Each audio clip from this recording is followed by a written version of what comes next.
Hello, everyone, and welcome back to X-Ranger. Before we begin, I thought it would be interesting if each of you could leave a comment indicating which part of the world you're joining us from. Also, don't forget to like and subscribe if you're enjoying the episodes. Now let's get comfortable, relax, and start our program. It was mid-July 1999, one of those sticky hot Montana afternoons. I'd been helping Uncle Jim maintain his property. He had these salt blocks and corn feeders scattered around to attract deer. He wasn't a hunter. He just loved watching the wildlife. The deer are like family, he'd always say, chuckling. Gotta make sure they're well fed. That day started like any other. I was doing my usual rounds, checking the feeders, making sure bears hadn't destroyed anything. We got a lot of bears in the area, so it was pretty routine stuff. Around 4 p.m., I was at the far end of the property, maybe 200 yards from the cabin, near this dense patch of pines. The air was thick with that earthy smell you only get in summer forests, and everything was quiet except for the occasional bird call. That's when I saw it. About 50 feet away, there was this massive brown figure partially hidden behind a thick oak tree. My first thought was bear, obviously. We'd had black bears around all summer, and from that distance, in the shadows, that's exactly what it looked like. Just another bear checking out the corn we'd left. I wasn't scared at first. We dealt with bears all the time. I even called out to my mom, who was back at the cabin. "Hey, Mom, come check this out." I wanted her to see the bear. She always got excited about wildlife sightings. But when my voice echoed through the trees, something happened that turned my blood to ice. The figure moved. Not like a bear would move. This was completely different. It stood up. Not reared up on its hind legs like a bear might, but stood up like a person would, like it had been crouching and was now straightening itself. As it rose and rose and kept rising, I realized I was looking at something impossibly tall. 8 feet, maybe more. The brown wasn't fur like I'd thought. It was more like hair, hanging in matted strands. I couldn't move. My feet felt like they were cemented to the forest floor. The thing was massive, shoulders wider than any human I'd ever seen, arms hanging down past where knees would be. But it was the way it moved that really got to me. It was so fluid, natural, like it belonged there more than I did. Then it turned slightly, and even though I couldn't make out its face clearly in the shadows, I knew it was looking right at me. Have you ever had that feeling? When you just know something's staring at you? This was like that, but 1,000 times more intense. I felt exposed, vulnerable, like I was being sized up. What happened next is still burned into my memory. It took a step, one step, but that single step covered more ground than I could in 3 or 4 of my own. The movement was silent, impossibly silent for something that size. No cracking twigs, no rustling leaves, nothing. Just this enormous figure covering impossible distance in perfect silence. That's when I ran. I'm not ashamed to admit it. I turned and ran faster than I've ever run in my life. My heart was pounding so hard I could hear it over my own footsteps as I crashed through the underbrush. I didn't look back. I couldn't look back. The whole time I was running, I kept waiting to feel something grab me from behind. I burst into the cabin's clearing, practically knocked the door off its hinges getting inside. My mum was in the kitchen, started asking what was wrong, but I could barely speak. I was shaking so bad I had to sit down. Uncle Jim found me like that about 10 minutes later. I managed to tell him what I'd seen, expecting him to laugh it off or tell me it was just a bear. Instead, he got this serious look on his face, nodded slowly and said, "Ah, you met the Squatch." The way he said it, so casual, like I'd run into a neighbor at the grocery store, that almost scared me more than the encounter itself. He explained that everyone around here knew about it. There had been sightings going back decades. The locals just accepted it as part of life in those woods, Some even left out extra food, treating it like some kind of wild neighbor. That evening, we went back to check the area where I'd seen it. The ground was hard and dry from the summer heat, but there was one clear impression in a patch of softer earth. A single footprint, nearly twice the size of my boot. Uncle Jim looked at it, nodded again, and that was that. He wouldn't discuss it further, just went about his business like nothing unusual had happened. We stayed at the cabin for another week after that. Nothing else happened. No more sightings, no strange noises at night, nothing. But the woods felt different to me. Every shadow held the possibility of something watching. Every rustle of leaves could have been those silent footsteps. I spent the rest of that visit inside the cabin as much as possible. That was 25 years ago, and I've never gone back to those woods alone. I've been hunting, camping, hiking all over the country since then, but always with other people, always in more civilized areas. Something changed in me that day. It wasn't just fear. It was the realization that maybe we don't know as much about our world as we think we do. Sometimes I try to rationalize it. Maybe it was a bear. Maybe the heat and isolation played tricks on my mind. But then I remember the way it moved, that impossible silence, and Uncle Jim's casual acceptance of the whole thing. And I know what I saw out there was real, even if I can't explain exactly what it was. The weirdest part? Sometimes I find myself missing those woods, wanting to go back. Not to try to find it again, God no, but because there was something almost sacred about that moment. Like I'd been given a glimpse of something most people never get to see. A reminder that there are still mysteries out there, still things we can't explain. I've never told this story publicly before. For years, I thought people would think I was crazy. Maybe some of you reading this still will. But I know what I saw that day in Fairview. And I know I'm not alone. There are others out there with similar stories. We might not have explanations, but we have our experiences, and sometimes that's enough. Story 2. My father passed away last month, and going through his belongings brought back memories of something I never fully understood, something he told me about back in '82 when I was just a teenager. I've kept quiet about this for over 40 years, but now that he's gone, I feel like I need to share what happened to him that night in Hudson Valley. Maybe writing this down will help me make sense of it all. Dad worked as a maintenance supervisor at one of those old industrial complexes near the Hudson River. It wasn't glamorous work, but it paid the bills, and he seemed to enjoy the solitude of the night shift. The complex was nestled right at the base of one of those mountains that make up the valley. You know the type, all rocky outcrops and dense forest. There was this shortcut he'd take home sometimes, up and over part of the mountain instead of around it. Said it saved him 20 minutes on his commute. The path he used wasn't official or anything, just a route locals knew about, marked by this massive flat rock formation about halfway up. You couldn't miss it. It stuck out from the mountainside like a shelf. Dad had been using that route for years, probably hundreds of times, without incident. He knew every root and loose stone along the way. That night in October 1982 started like any other. His shift ended at 11 p.m., and the weather was unusually warm for that time of year, one of those nights where the fog rolls in thick off the river and clings to everything. Dad said he remembered being annoyed because the moisture made the rocks slippery, and he had to be extra careful with his footing. He'd made it about halfway up, just reaching that flat rock I mentioned, when something changed. Dad always said the woods have a certain rhythm at night, insects chirping, leaves rustling, occasional animal sounds. But suddenly, everything went quiet. At first, he thought maybe a storm was coming. Animals often go quiet before bad weather. But the air felt different too, heavy somehow, like right before lightning strikes.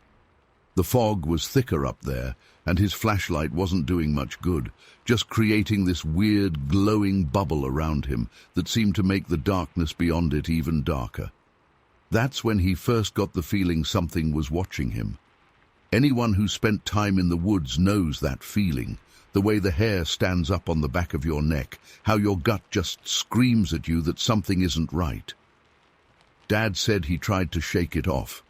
He'd been making this climb for years, and he'd seen plenty of bears and other wildlife. But this felt different.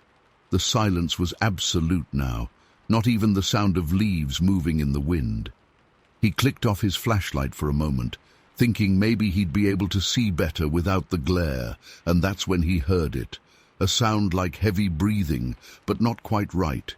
Too deep, too rhythmic, coming from somewhere above him on the rock face. His first thought was that maybe someone else was on the path, another worker taking the shortcut home. But deep down, he knew that wasn't it. The breathing was too loud, too powerful to be human. He clicked his flashlight back on, and that's when everything went from unsettling to terrifying.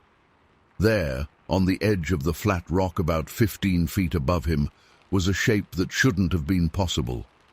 Dad said it was massive, easily 8 or 9 feet tall, but it wasn't just the size that terrified him.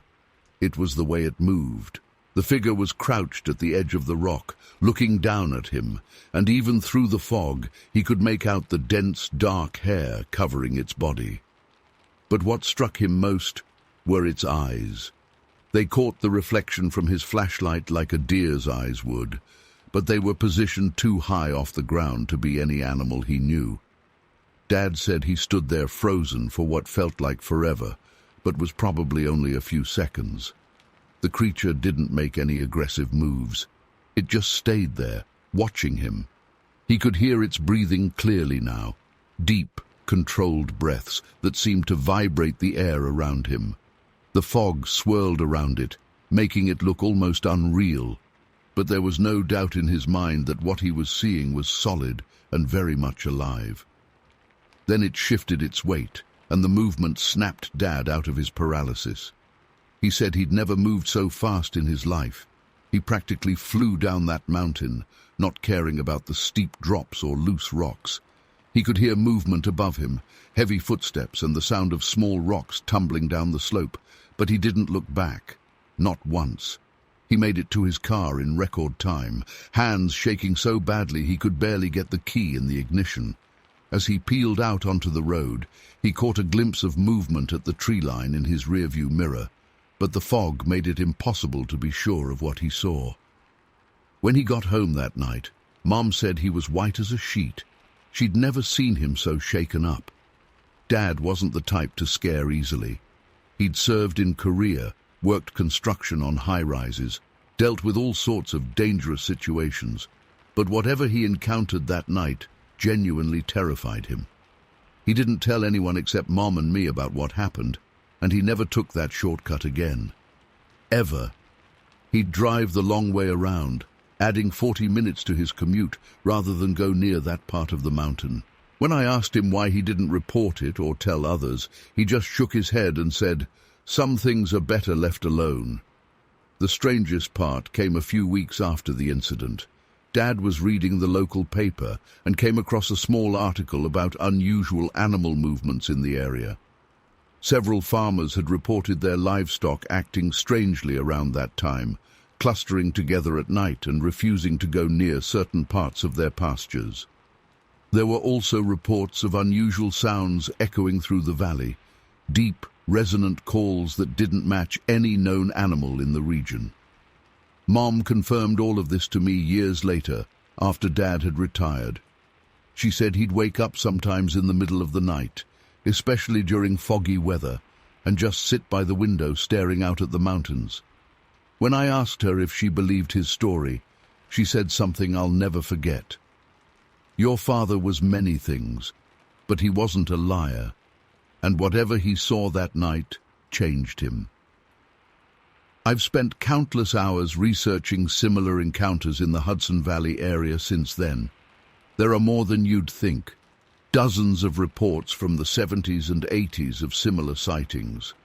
Most people kept quiet about them, just like Dad did. Who wants to be known as the person who claims they saw Bigfoot? But the details in these other reports, the unusual silence, the fog, the feeling of being watched, the sheer size of the creature, they're too similar to be coincidence. Dad took the full story of what happened that night to his grave. I know there were details he never shared, things he saw or heard that he couldn't bring himself to talk about. Sometimes, when the fog rolls in thick off the river and settles over the valley, I find myself thinking about that flat rock on the mountainside. It's still there, I've seen it from the road, but I've never had the courage to climb up there myself. Some part of me knows that whatever Dad encountered that night might still be up there, watching and waiting in the darkness. Looking back now, I think the most unsettling part isn't just what Dad saw, it's how it affected him afterward. This was a man who'd faced real dangers in his life, who wasn't prone to flights of fancy or exaggeration. Whatever he encountered that night was real enough to make him completely change his daily routine and avoid a place he'd been comfortable with for years. That's what really gets to me, not just the encounter itself, but how it fundamentally changed someone I thought I knew completely. I've never gone public with this story before, but with Dad gone, I feel like it's important to share it. Not to convince anyone or prove anything, but because I know there are others out there who've had similar experiences and stayed quiet out of fear of ridicule. Maybe sharing this will help someone else feel less alone with their own unexplainable encounter. The mountains of Hudson Valley hold many secrets, and I believe what my father encountered that night is just one of them. Sometimes when I drive past that area now, I catch myself scanning the tree line, half expecting to see something watching from the shadows. And every time I do, I remember what Dad told me shortly before he passed away. There are things in this world we're not meant to understand. Sometimes the not knowing is better than the truth. Story 3. It was supposed to be just another summer adventure with my friends, Mike, Jenny, and Chris. We'd been planning this 4-day canoe trip for months. My dad had taken me fishing in those parts before, but this was our first time going without adults. You know how it is when you're a teenager, thinking you're invincible and know everything. We'd mapped out this route along the Coosa River, pretty far from the usual tourist spots. The first 2 days were exactly what you'd expect. Paddling, laughing, getting sunburned despite the SPF 30 we'd all practically bathed in. Jenny kept complaining about the mosquitoes, and Chris wouldn't shut up about this girl he liked back at school. Normal teenage stuff. But that third night, God, I wish I could forget it, but I can't. We'd set up camp on this small clearing maybe 20 feet from the riverbank. It was a perfect spot. Flat ground for the tents, good visibility of the river, and enough dead wood around for a decent fire. The moon was full that night, making everything look silver blue. It was beautiful, really. We should have just gone to sleep after dinner, but we were all hyped up on those cheap sodas we'd brought along. So there we were, sitting around the fire, probably around 11:30 p.m. Mike was trying to tell this stupid ghost story he'd heard from his cousin, but he kept messing up the punchline. Jenny was roasting her third marshmallow, and Chris was fiddling with his Walkman, trying to save the battery. That's when we heard it. You know how they say your blood runs cold? I always thought that was just a saying until that moment. It started as this. I don't even know how to describe it. Like a scream, but not human. Not an animal either. At least not any animal I'd ever heard before. It was high-pitched, but somehow deep at the same time, if that makes any sense. Like someone had recorded a woman screaming and played it back at half speed. We all froze. The marshmallow on Jenny's stick caught fire, but she didn't even notice. The sound echoed across the river, bouncing off the trees. It felt like it was coming from everywhere and nowhere at the same time. "What the hell was that?" Chris whispered, finally breaking the silence. Nobody answered because, honestly, what could we say? Then Mike grabbed my arm, hard. "Look," he said, pointing across the river. "Over there, by that fallen tree. I'll never forget what I saw next. There was this figure standing there. The moonlight was hitting it from behind, so at first all I could see was this massive silhouette. But massive doesn't even begin to cover it. This thing had to be at least 8 feet tall, maybe taller. The shoulders were impossibly broad, and even from across the river must have been about 60 feet. I could tell it was covered in thick hair or fur. Jenny started fumbling in her backpack for her flashlight. I wanted to tell her to stop, to just be still, but I couldn't make my mouth work. My whole body felt like it was made of lead. She found the flashlight and clicked it on, swinging the beam across the river. That's when things went from terrifying to I don't even know what. When the light hit its face, its eyes, they reflected back this deep, bloody red. Not like a deer's eyes in headlights. This was different. These eyes were bigger, set forward like a predator's, and that red glow. It wasn't just reflection. It seemed to pulse. The creature didn't move at first. It just stood there, staring at us. I could see its chest moving as it breathed, slow, deep breaths that seemed to make its whole body expand. The fur was dark, maybe black or dark brown, but it had this weird silvery sheen in the moonlight. Then it moved. It wasn't like anything I'd ever seen before or since. Despite its size, it moved with this terrible grace. It started walking along the riverbank, parallel to our camp. Each step was deliberate, silent. Its arms, God, those arms must have hung down past its knees, swayed slightly as it walked. The head never turned. Those red eyes stayed fixed on us the entire time. I don't know how long we watched it. Time seemed to stop existing. Could have been minutes, could have been hours. None of us moved or spoke. I remember my legs starting to cramp from crouching in the same position, but I was too scared to even shift my weight. The creature walked maybe 100 yards along the bank before it stopped again. It turned its whole body to face us directly. Then it did something that still haunts my nightmares. It raised one of those massive arms and it pointed at us. Not just in our general direction, but deliberately, purposefully, like it was selecting us for something.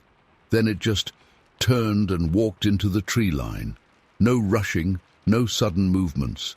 Just this calm, purposeful walk into the darkness of the forest. The trees there were huge old pines, but this thing was so tall its head was up among the lower branches. None of us moved for what felt like forever.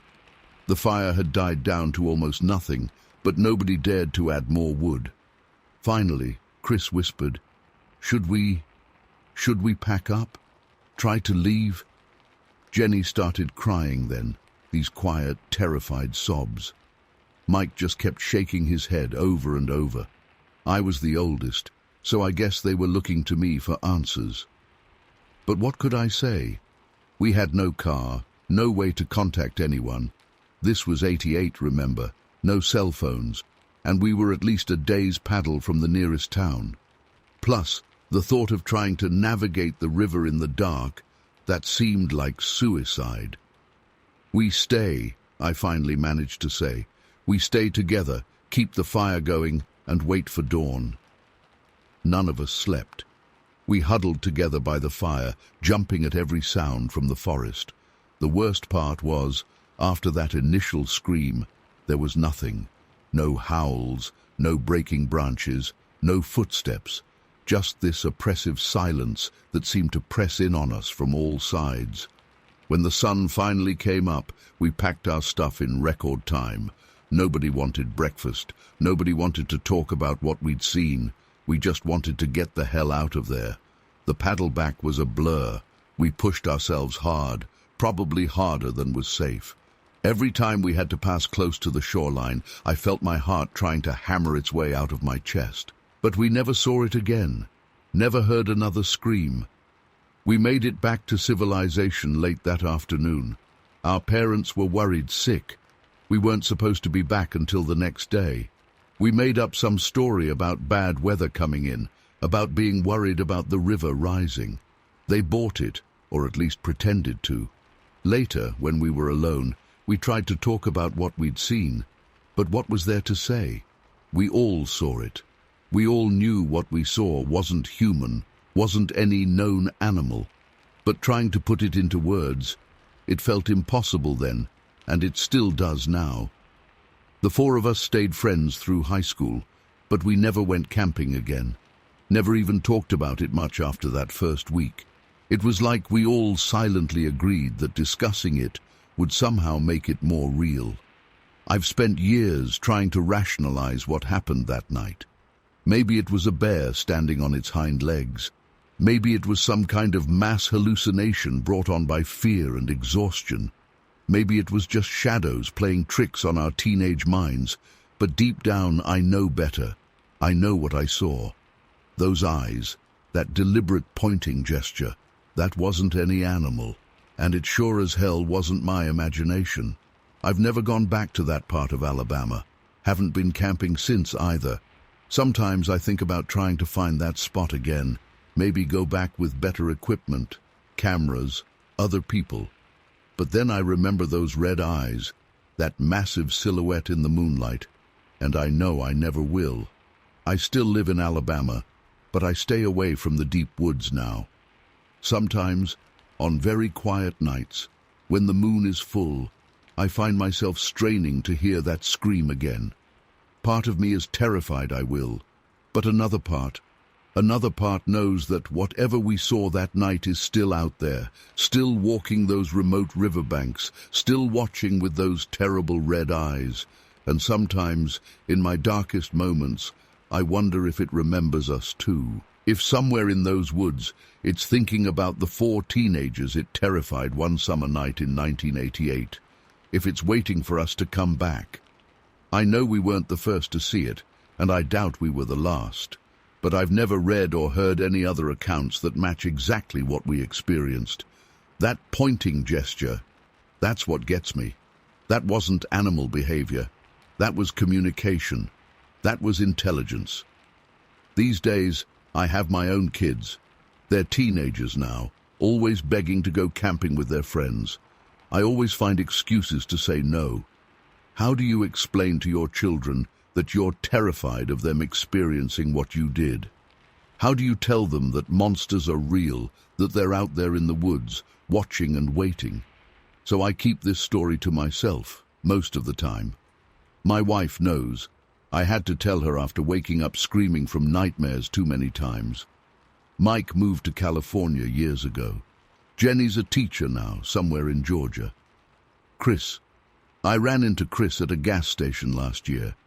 We talked about old times, but carefully avoided mentioning that night. But I could see it in his eyes. He remembers. We all do. I'm sharing this now because I don't know why, really. Maybe because I'm tired of carrying it alone. Maybe because people need to know what's out there.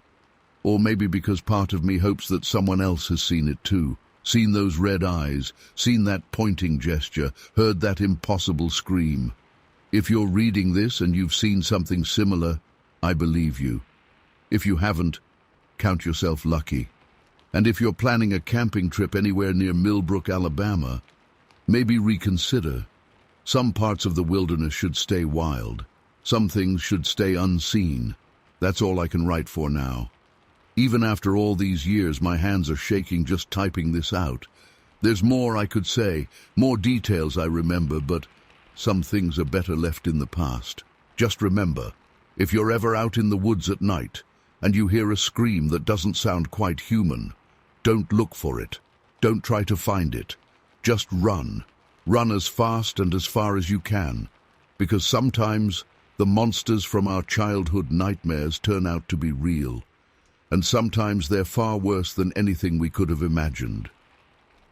Story 4. It was December 18th, just a week before Christmas. Our family had this tradition of driving up to the White Mountains to cut down our own Christmas tree. My dad had gotten the permit weeks in advance, and we'd been planning this trip for days. The forecast called for light snow, but the morning started clear and crisp, perfect for tree hunting.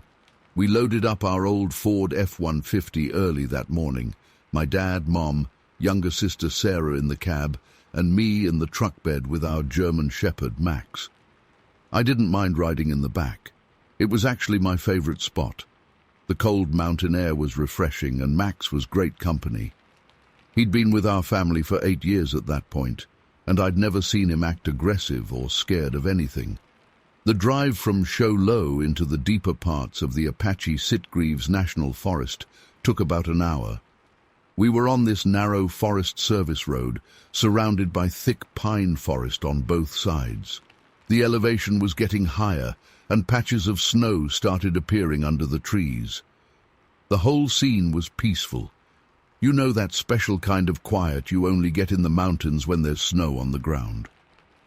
Everything changed around 10:30 a.m. We were pretty deep into the forest at this point, maybe 15 miles from the main highway. Max, who had been contentedly sitting next to me with his head hanging over the side of the truck, suddenly went rigid. His ears perked up, and he started growling, not his usual "there's a squirrel" growl, but this deep, guttural sound I'd never heard him make before. I remember patting his head, saying, "What's wrong, buddy?" That's when he started barking aggressively, facing the passenger side of the truck. The hair on his back was standing straight up. At first, I thought maybe he'd spotted a deer or elk. They're pretty common in that area. I followed his line of sight, and that's when I saw it. About 60 or 70 yards away, moving parallel to the road through the trees, was this figure. Even now, trying to describe it makes my hands shake. It was tall, way taller than any person I'd ever seen, maybe 8 feet, possibly more. The thing that struck me most wasn't just its height, but how it moved. It was walking upright, but with this fluid, natural motion that seemed both familiar and deeply wrong at the same time. The creature was dark, not black, but a deep, dark brown color. Its fur, yes, fur, looked matted and thick, especially around its shoulders. The snow under the trees wasn't deep, maybe an inch or two, but it was moving through it like it wasn't even there. Each stride covered an impossible amount of ground. I started banging on the roof of the truck cab. "Dad! Dad! Stop the truck!" I was practically shouting. I could see my dad glance at me through the rear window, grinning and shaking his head. He probably thought I was just messing around or had spotted a cool bird or something. The truck kept moving. Max was going absolutely ballistic at this point. I'd never seen him like this. He was barking, snarling, and jumping back and forth in the truck bed. He was usually such a calm, well-trained dog. This wasn't like him at all.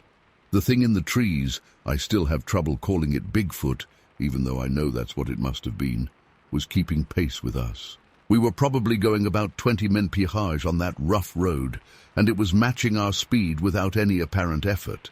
That's when it turned its head and looked directly at us. I felt my entire body go cold. Its face was... God, it's hard to describe. It was somehow both ape-like and human-like, but not quite either. The eyes were what got me. They weren't animal eyes. There was intelligence there, awareness. It was looking at us with what I can only describe as curiosity. I kept pounding on the cab roof, harder now. "Dad, please, stop the truck. Look to your right." But he just called back through the small rear window. "Quit messing around back there.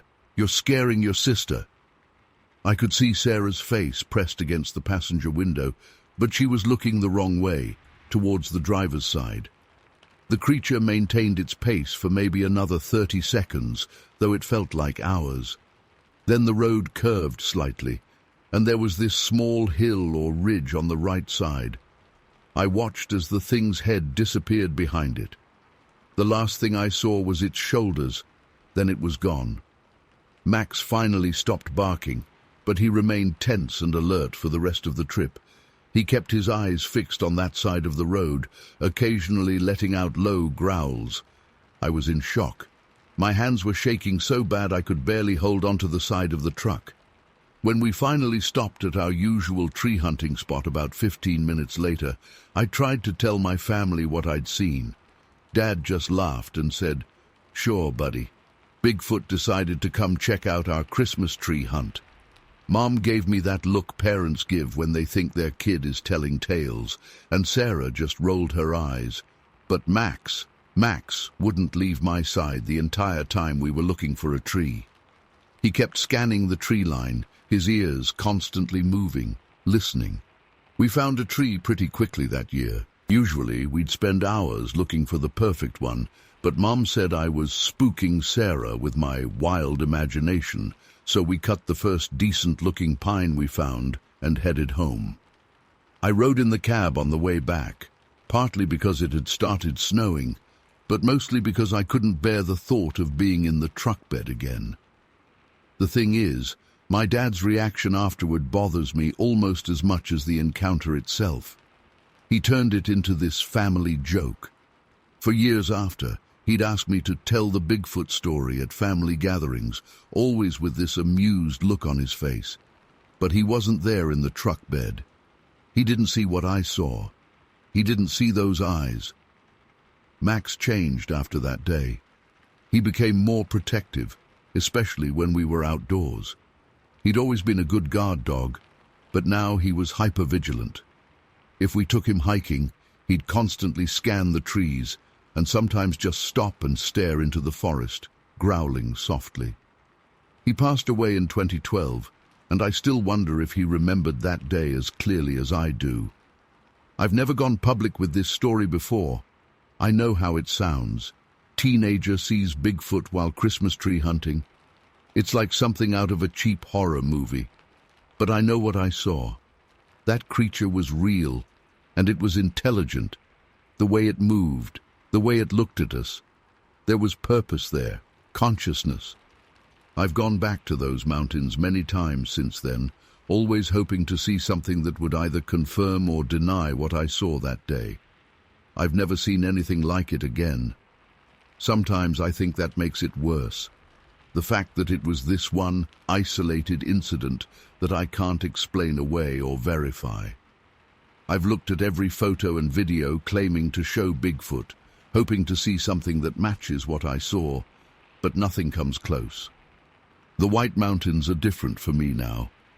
When I drive those roads or hike those trails, I can't help but scan the trees, wondering if something is watching me. The forest feels bigger somehow, more mysterious, and sometimes, when the wind moves through the pines just right, I remember those eyes looking back at me, and I wonder if somewhere in those mountains that creature remembers me too. I still have so many questions. Why was it there? Was it curious about us? Or just happening to travel in the same direction? Did it know we saw it? I'll probably never have answers.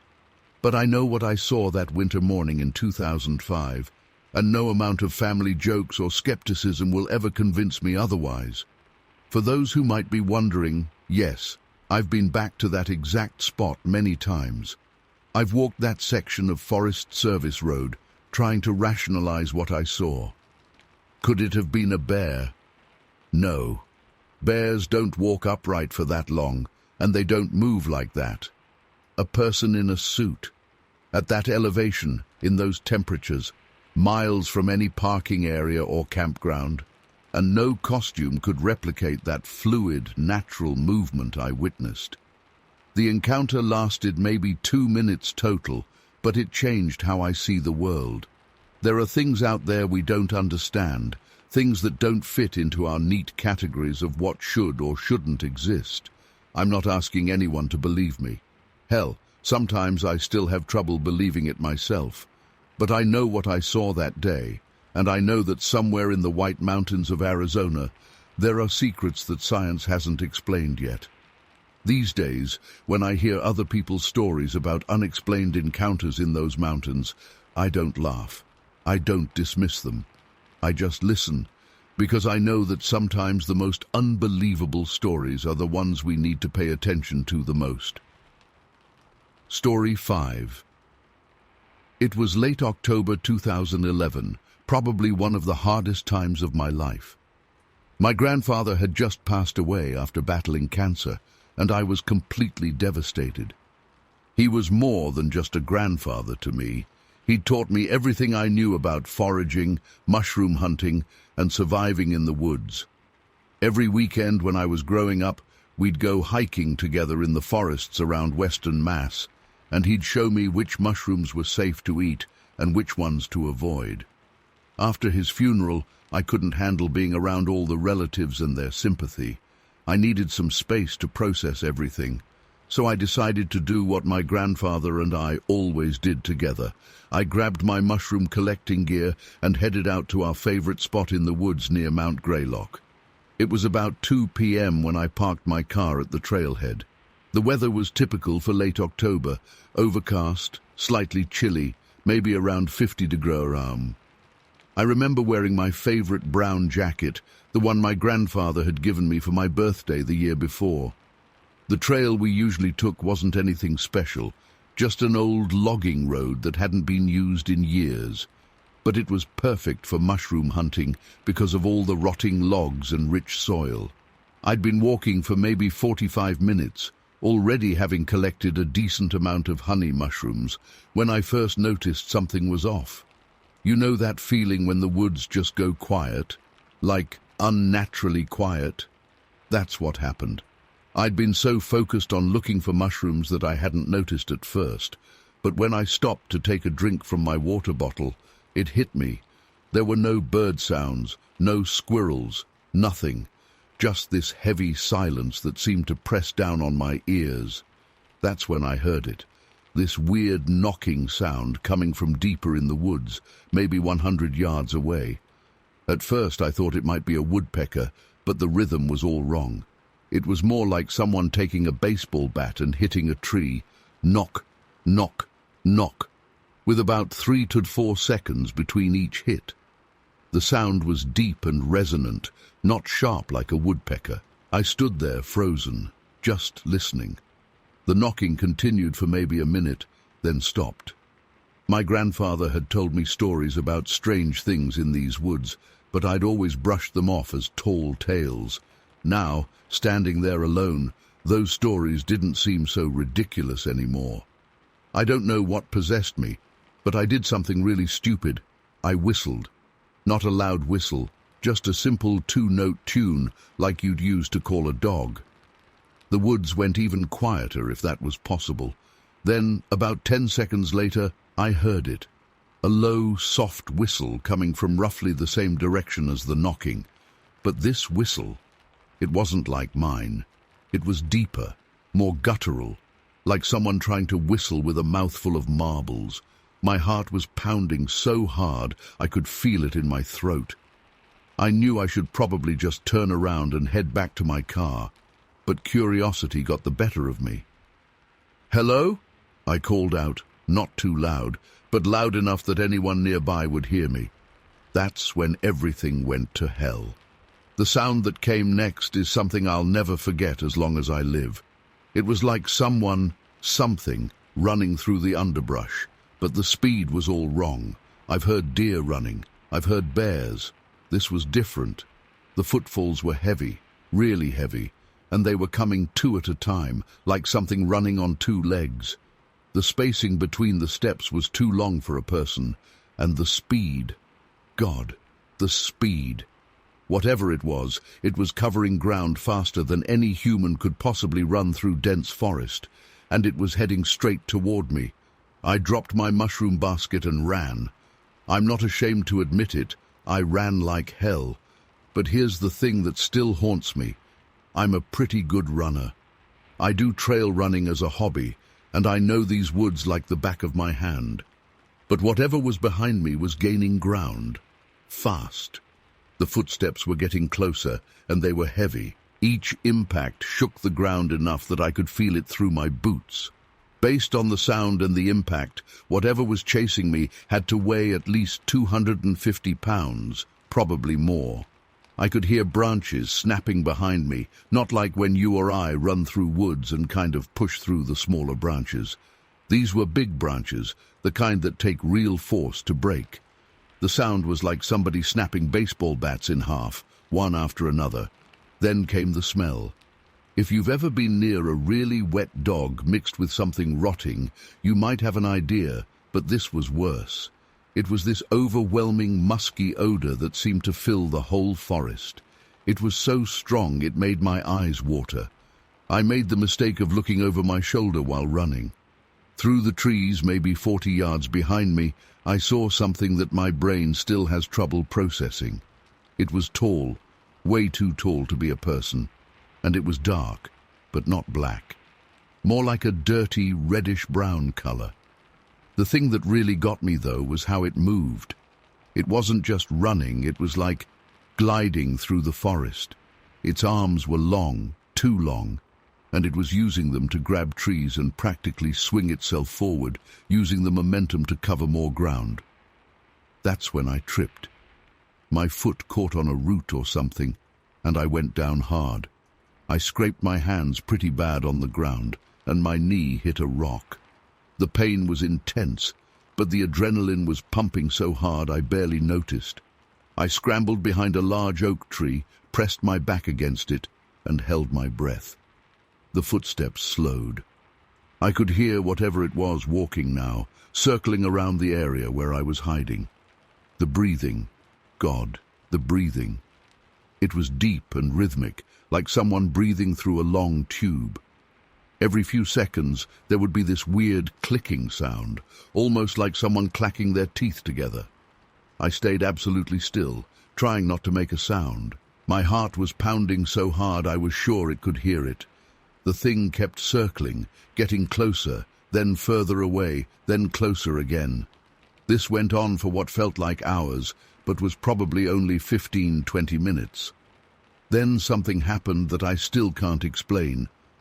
There was this sound, kind of like a deep rumbling growl, but not quite. It was almost musical, like someone trying to sing in a voice so deep it was barely audible.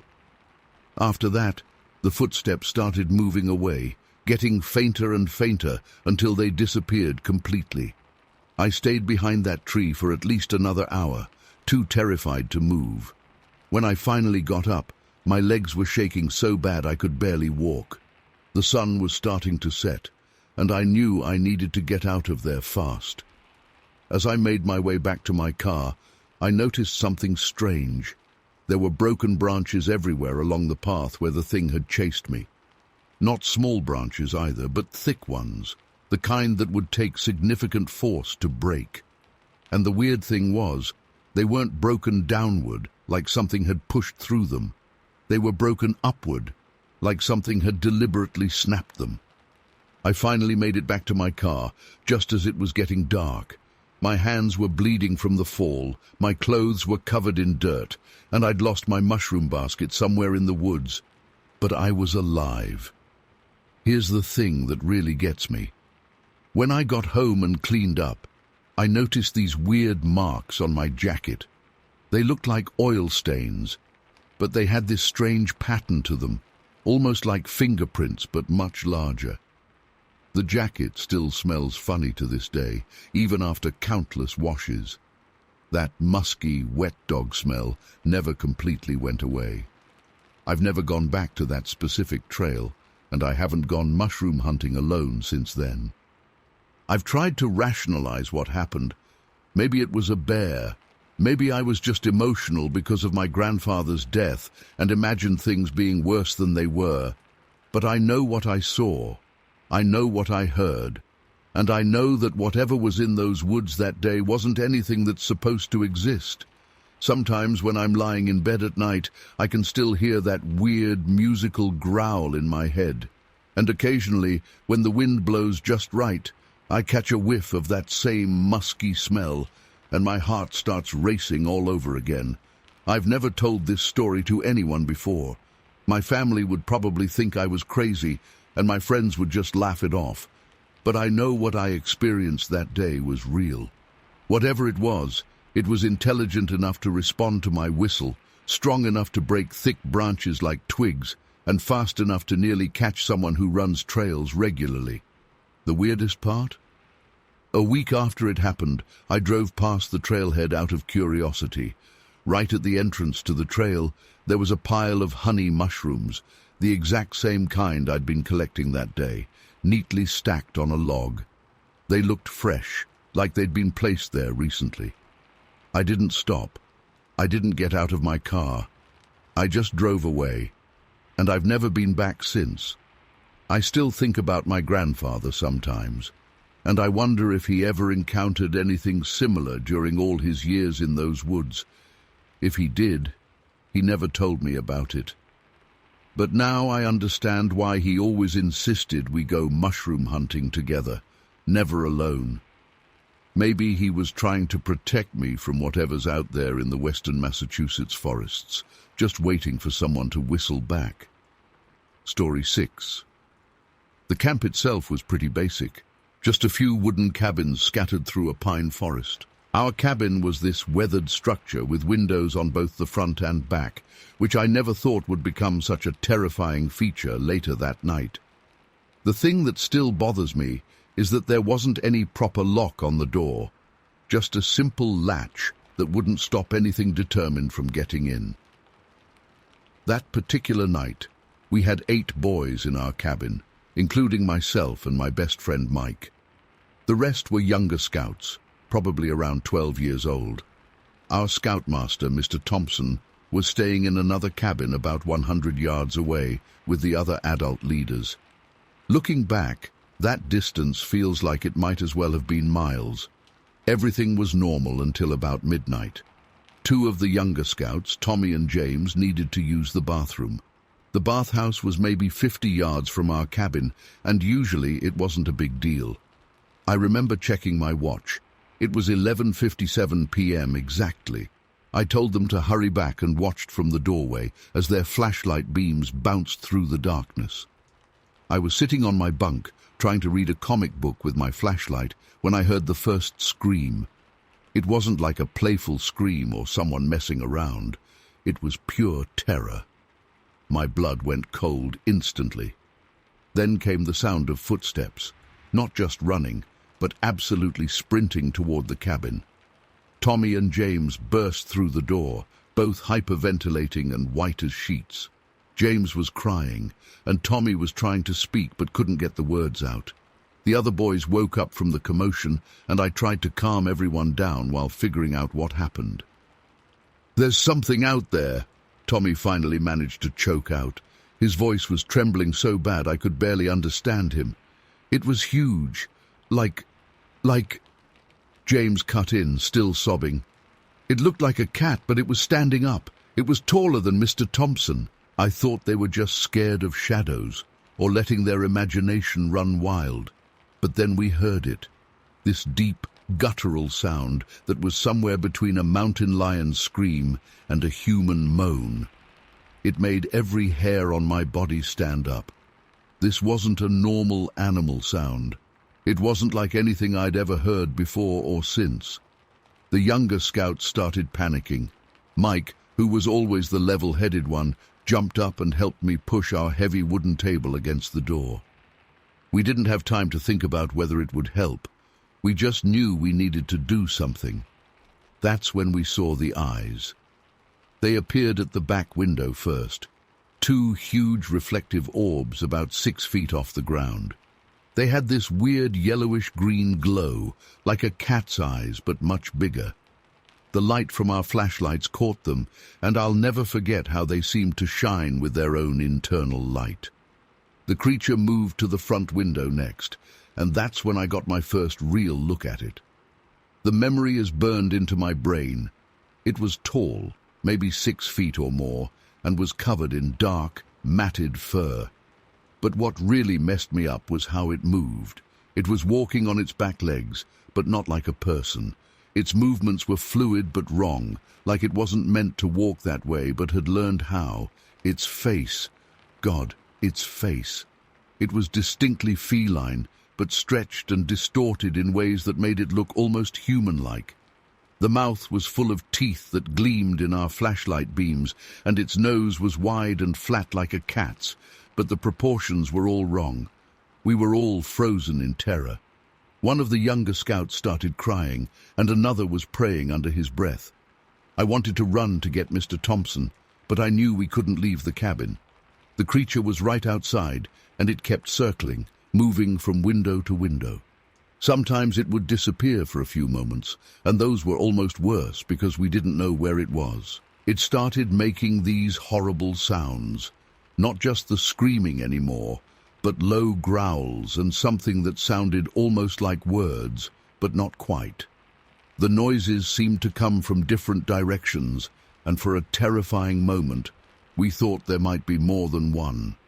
The worst part was when it started scratching at the walls, not like a normal animal scratch. These were slow, deliberate movements. Drag, pause, like it was testing the cabin's strength. We could hear the wood creaking under its claws. I had my phone, but of course there was no signal. This was 2008, and we were in the middle of nowhere. All we could do was huddle together in the center of the cabin, away from the windows, and wait. We tried to stay quiet, but you could hear the panicked breathing of 8 terrified boys. This went on for what felt like hours. The creature would disappear, then return. Sometimes it would make those awful sounds. Sometimes it would just watch us through the windows. Every time we thought it was gone for good, those eyes would appear again, staring in at us. Around 3 a.m., something changed. The creature let out a different kind of sound, higher pitched, almost like a whistle. Then we heard something large moving through the forest, breaking branches and rustling leaves. The sounds got fainter and fainter until they disappeared completely. We stayed awake the rest of the night, none of us daring to move from our tight circle in the middle of the cabin. When the sun finally came up, Mr. Thompson found us like that, exhausted, terrified, and still holding our flashlights. Outside, we found huge tracks in the mud around the cabin. They were like mountain lion prints, but massive, easily twice the size they should have been, and they showed something walking on 2 legs, not 4. The walls of the cabin had deep scratch marks about 6 feet up, some of them cutting nearly ½ an inch into the wood. Mr. Thompson called the Forest Service, but by the time they arrived, the tracks had been mostly washed away by morning dew. They said it was probably a bear, even though bears don't walk on 2 legs for extended periods and don't have cat-like features. They took some pictures and filed a report, but nothing ever came of it. We packed up and left that morning. The troop never went back to that camp, and within a year I heard it was closed down. I've tried researching similar incidents in the area, but I've never found anything concrete. Some locals apparently had stories about strange creatures in those woods, but nothing as specific as what we saw. To this day, I can't explain what we encountered. I've seen plenty of normal wildlife, bears, mountain lions, even the occasional wolf. This was something different, something that shouldn't exist. The younger scouts eventually convinced themselves it was just a bear, or their imagination playing tricks on them. But Mike and I know what we saw. Those eyes still haunt my dreams sometimes. I've never gone camping since then. Just the thought of being in a cabin in the woods makes my heart race. Some nights, when I'm lying in bed and hear strange noises outside, my mind goes right back to those yellow-green eyes staring in through the window. I know it's out there somewhere, whatever it is, and I hope I never see it again. A few years ago, I tried to find Tommy and James to talk about it. Tommy had moved away, and James flat out refused to discuss that night. I don't blame him. Some things are better left in the past, even if they never really leave you. I still have the photos I took of the scratch marks the next morning, though they don't really convey the terror of that night. Sometimes I look at them, just to remind myself that it was real, that we really did experience something inexplicable in those woods. Whatever that creature was, it changed how I see the world. There are things out there that we can't explain, things that shouldn't exist but do. I don't expect anyone to believe this story. Hell, I wouldn't believe it if I hadn't lived through it. But I know what I saw that night in Wellington, and I know 8 other people saw it too. Whatever that thing was, it was real. and sometimes late at night, I wonder if it's still out there in those Colorado woods, waiting for more unsuspecting campers to stumble across its territory. Story 7. It was mid-July, brutally hot and humid, like only Florida summers can be. I was out with my team, Mike and Tom, mapping a new development area near an old orange grove. The developer wanted to build some houses out there, and we needed to survey the land properly. The grove had been abandoned for years, the trees growing wild and untamed. The day started normal enough. We arrived around 7 a.m. to beat the worst of the heat. The equipment was acting up because of the humidity, typical Florida problems. We'd been working for about 3 hours when this smell hit us. God, that smell. I've worked outdoors my whole life, encountered plenty of wild animals, but this was different. It was this powerful, musky odor, like wet dog mixed with something rotting, but somehow more primitive. I know that sounds weird, but that's the only way I can describe it. Mike noticed it first. He started gagging and pulled his shirt over his nose. Tom thought maybe we'd stumbled on a dead animal, but this was different. The smell seemed to move, if that makes any sense. Sometimes it would be overwhelming, then it would fade, then come back stronger from a different direction. We tried to keep working, but then we started hearing things in the orange grove. At first, it was just rustling, which isn't unusual. Florida's full of wildlife. But then we heard branches snapping, not small twigs, mind you, but the sound of serious wood breaking. The sound echoed through the grove, making my skin crawl. Tom, being the curious idiot he always was, wanted to check it out. I didn't think it was a good idea, but he insisted. We followed the sounds deeper into the grove, our survey equipment forgotten.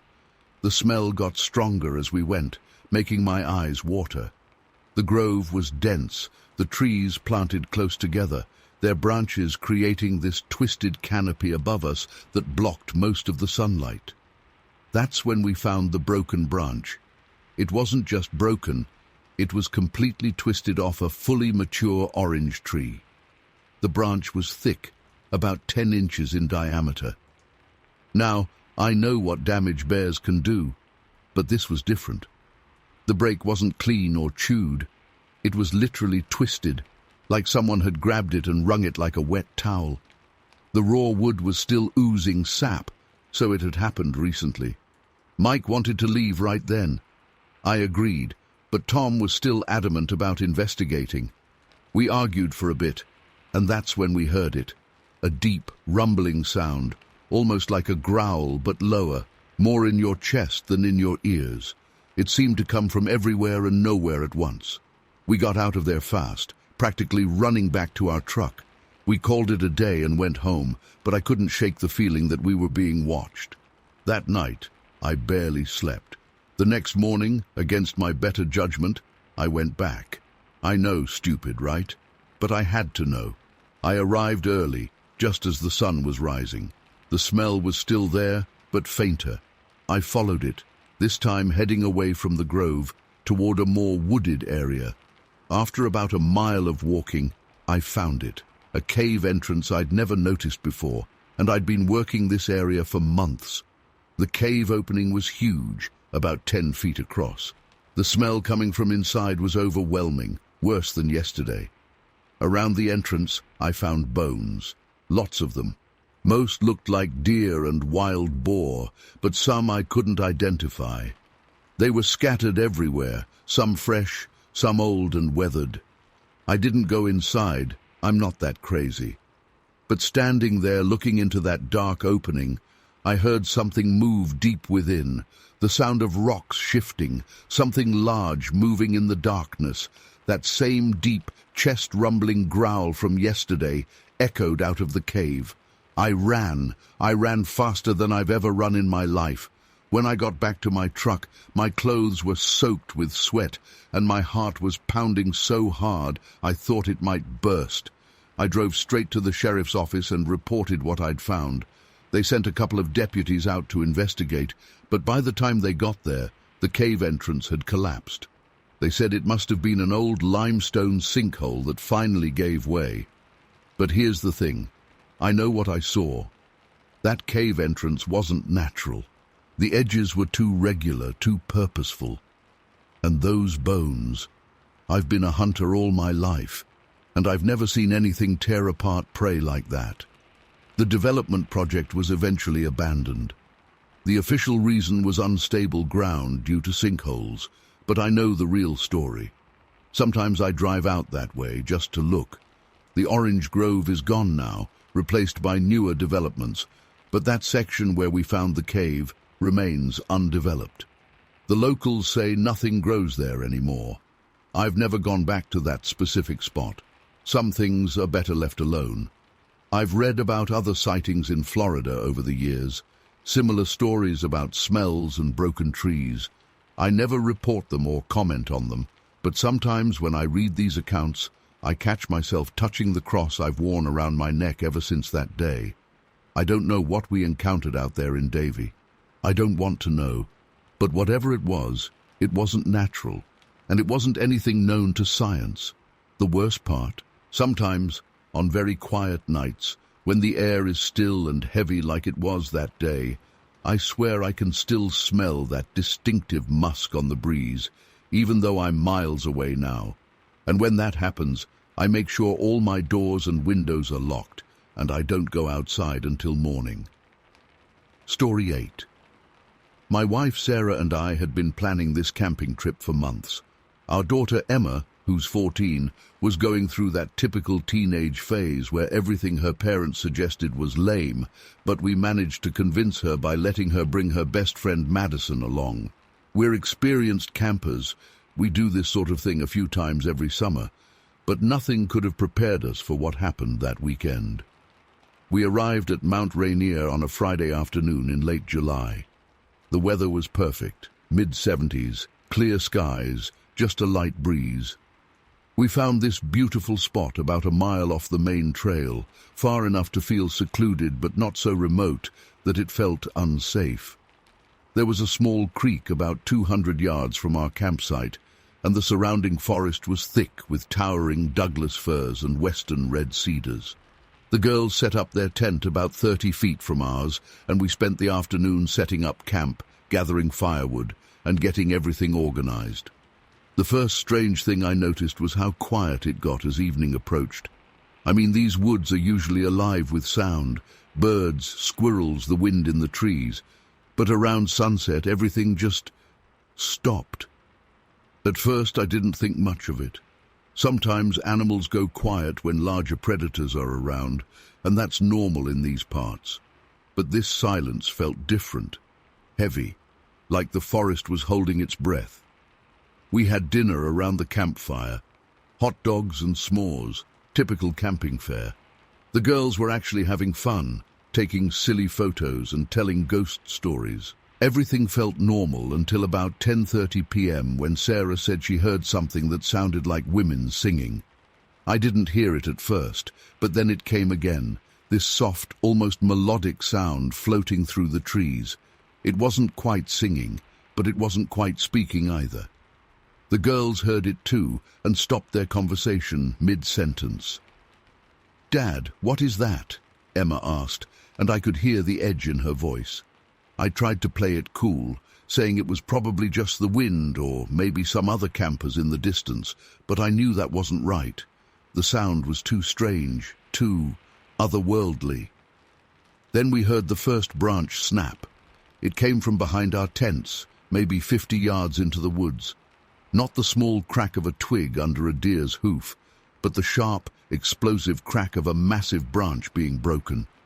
The sound echoed through the silent forest, and I felt my heart rate spike. I grabbed my flashlight and stood up, shining it toward the sound, but the beam just disappeared into the pitch-black forest. Sarah suggested we all turn in for the night, trying to keep her voice steady for the girls' sake. As we were getting ready for bed, we heard more branches breaking, this time from different directions, like whatever was out there was moving around our campsite. The girls were scared by this point, and honestly, so was I. Madison asked if they could sleep in our tent, but it was too small for all of us. Instead, they decided to sleep in our SUV, which we'd parked about 40 feet from the tents. That's when things got really terrifying. I was lying in our tent, wide awake, when I heard it. Heavy, deliberate breathing right outside our tent wall. Not the quick panting of a coyote or the snuffling of a bear. This was slow, rhythmic breathing that sounded almost human, but not quite. It was too deep, too powerful.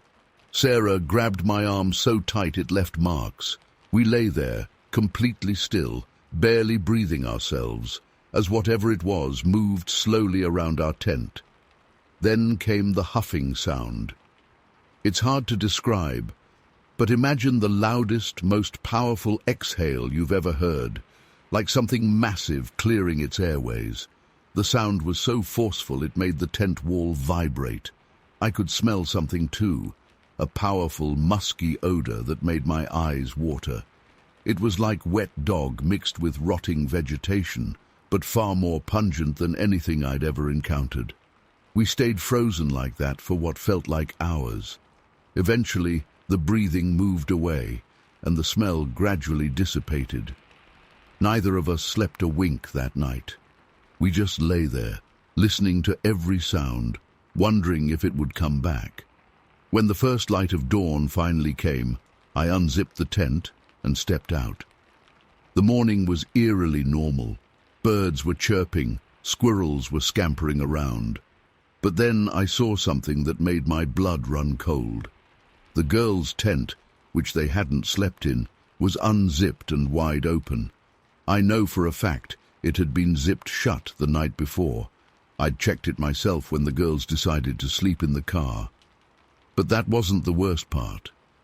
Around the campsite, we found massive footprints in the soft soil, at least 16 inches long and incredibly wide. They were human-like, but much too big, with 5 distinct toes. Some of the prints were so deep they must have been made by something incredibly heavy.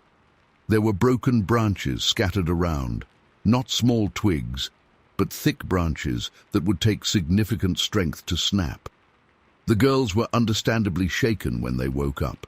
Madison was crying and wanted to leave immediately.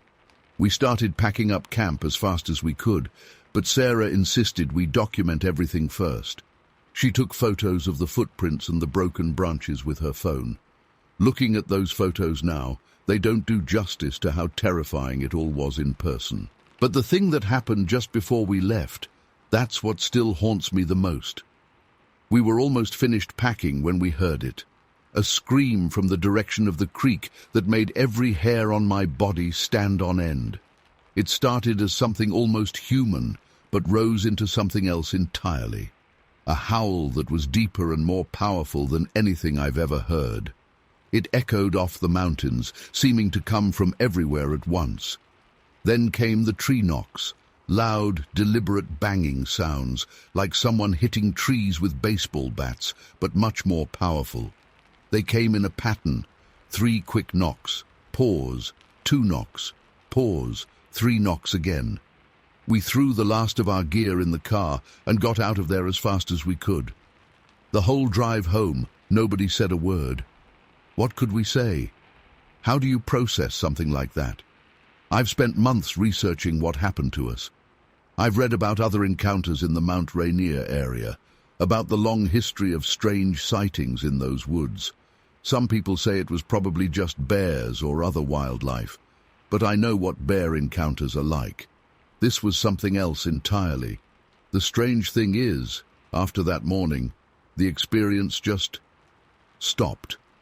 No more encounters, no more strange sounds or smells. It's like whatever it was just disappeared back into the wilderness, leaving us with nothing but memories and unanswered questions.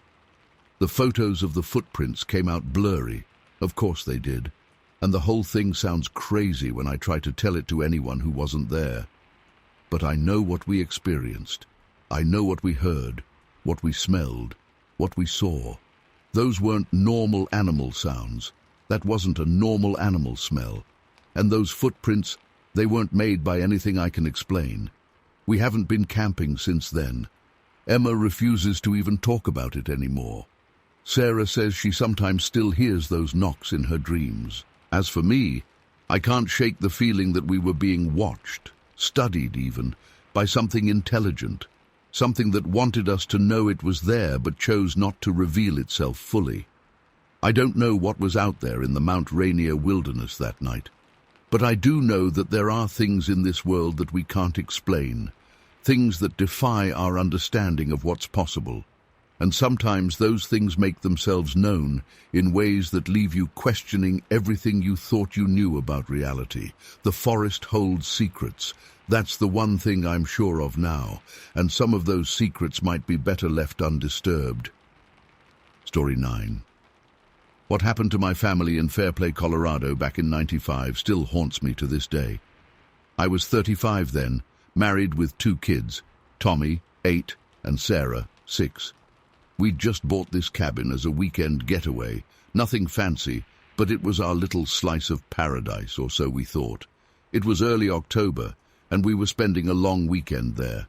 The aspens had already turned golden, and there was this crisp feel in the air that made everything seem perfect. The cabin sat about half a mile back from the main road, surrounded by dense forest. We had motion sensor lights installed around the property, just as a precaution against bears and such. Looking back, those lights would end up being both a blessing and a curse that night. The day started normally enough.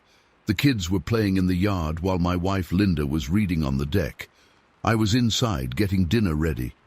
Around 4 p.m., I noticed Linda had come in looking a bit uneasy. When I asked what was wrong, she just said something felt off. I brushed it off at first. City folks often get spooked in the woods, right? But then I noticed it too. It was like that feeling you get when someone's watching you, but multiply that by 10. The weird thing was how quiet it had gotten. Usually, you'd hear birds, squirrels, the wind in the trees, but there was nothing. Dead silence, the kind that makes your ears ring. I called the kids inside, trying not to show that I was getting worried. They complained, of course, but something in my voice must have told them not to argue too much. As it started getting dark, that's when things began to get really strange. The motion sensor lights kept triggering, but not in any pattern that made sense. They'd go off on one side of the house, then immediately on the opposite side, as if something large was moving incredibly fast around our property. I grabbed my binoculars and started scanning the tree line, trying to convince myself it was just deer or elk. That's when I saw it for the first time. Between 2 large pines, about 100 yards from the house, there was this figure. At first, my brain tried to make it into a bear standing on its hind legs, but no, this was different. It was massive, probably 8 feet tall, covered in dark, matted fur. But what really got me were its proportions. The arms were too long, hanging almost to its knees, and the way it moved, it was fluid, deliberate. Bears are clumsy by comparison. This thing moved with purpose. I must have made some kind of noise because Linda came over asking what was wrong. When I handed her the binoculars with shaking hands, pointing in the direction of the creature, it had already moved. But we could hear it. There was this sound, not quite a growl, not quite a breath. Something between the two that made the hair on the back of my neck stand up. The kids were in the living room watching TV, and I wanted to keep them distracted. But Sarah kept saying she could see someone walking outside the windows. "The big man in the fur coat," she called it. That's when the lights started going crazy again. Every few minutes another sensor would trigger. Sometimes we'd catch glimpses of movement, but mostly it was just the lights and that awful feeling of being watched. Around 8 p.m. we heard something on the deck. Not footsteps exactly, but a slow, dragging sound, like something heavy being moved. The motion light out there went on, and I saw its shadow through the kitchen window. Massive, hunched over, moving past the glass. Linda grabbed the kids and took them to the master bedroom while I stood there, frozen, watching this thing through the window. It stopped right by the glass. I swear it knew I was watching it. Then it turned its head, just its head, toward me. The light wasn't directly on its face, but I could see enough. The eyes reflected the light like a cat's, but they were huge, and there was intelligence there. Not animal intelligence, something else. Something that made my blood run cold. That's when it did something I still have nightmares about. It raised one massive hand and pressed it against the window. The glass actually flexed inward slightly from the pressure. Its fingers were huge, with thick, dirty nails, not claws, but not human nails either. I could see the steam from its breath on the glass. The kids started crying in the bedroom, and its head snapped in that direction. The way it moved, it was so fast, so unnatural. Then it made this sound, I don't know how to describe it, like a deep rumble but with this high-pitched whine underneath. It wasn't loud, but it seemed to vibrate through my whole body. I ran to the bedroom, locked the door, and called the sheriff's office. They said they'd send someone out, but we were pretty far from town. For the next hour, we huddled in that room, listening to it move around the house. It would go quiet for a few minutes. Then we'd hear something, scratching at the walls, that dragging sound on the deck, or worst of all, this soft, almost cooing sound near the kids' bedroom window. The lights kept triggering, but less frequently now. Sometimes we'd hear something heavy walking on the roof. The kids were terrified, but they stayed quiet, which looking back seems strange.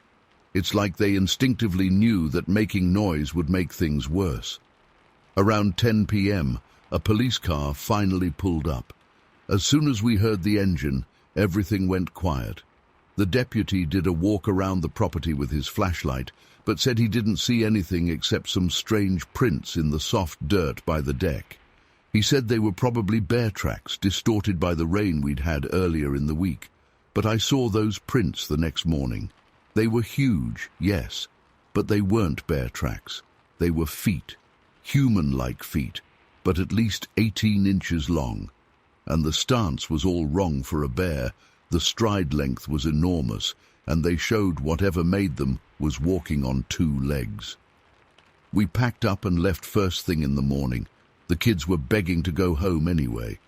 As we were loading the car, I noticed something that made my stomach turn. On several trees around the property, about 8 feet up, there were these deep gouges in the bark. Not like bear scratches. These were deliberate marks, almost like territorial warnings. We sold the cabin 6 months later. We never went back after that night. The new owners never reported anything strange, at least not that we heard about. Sometimes I wonder if we imagined it all.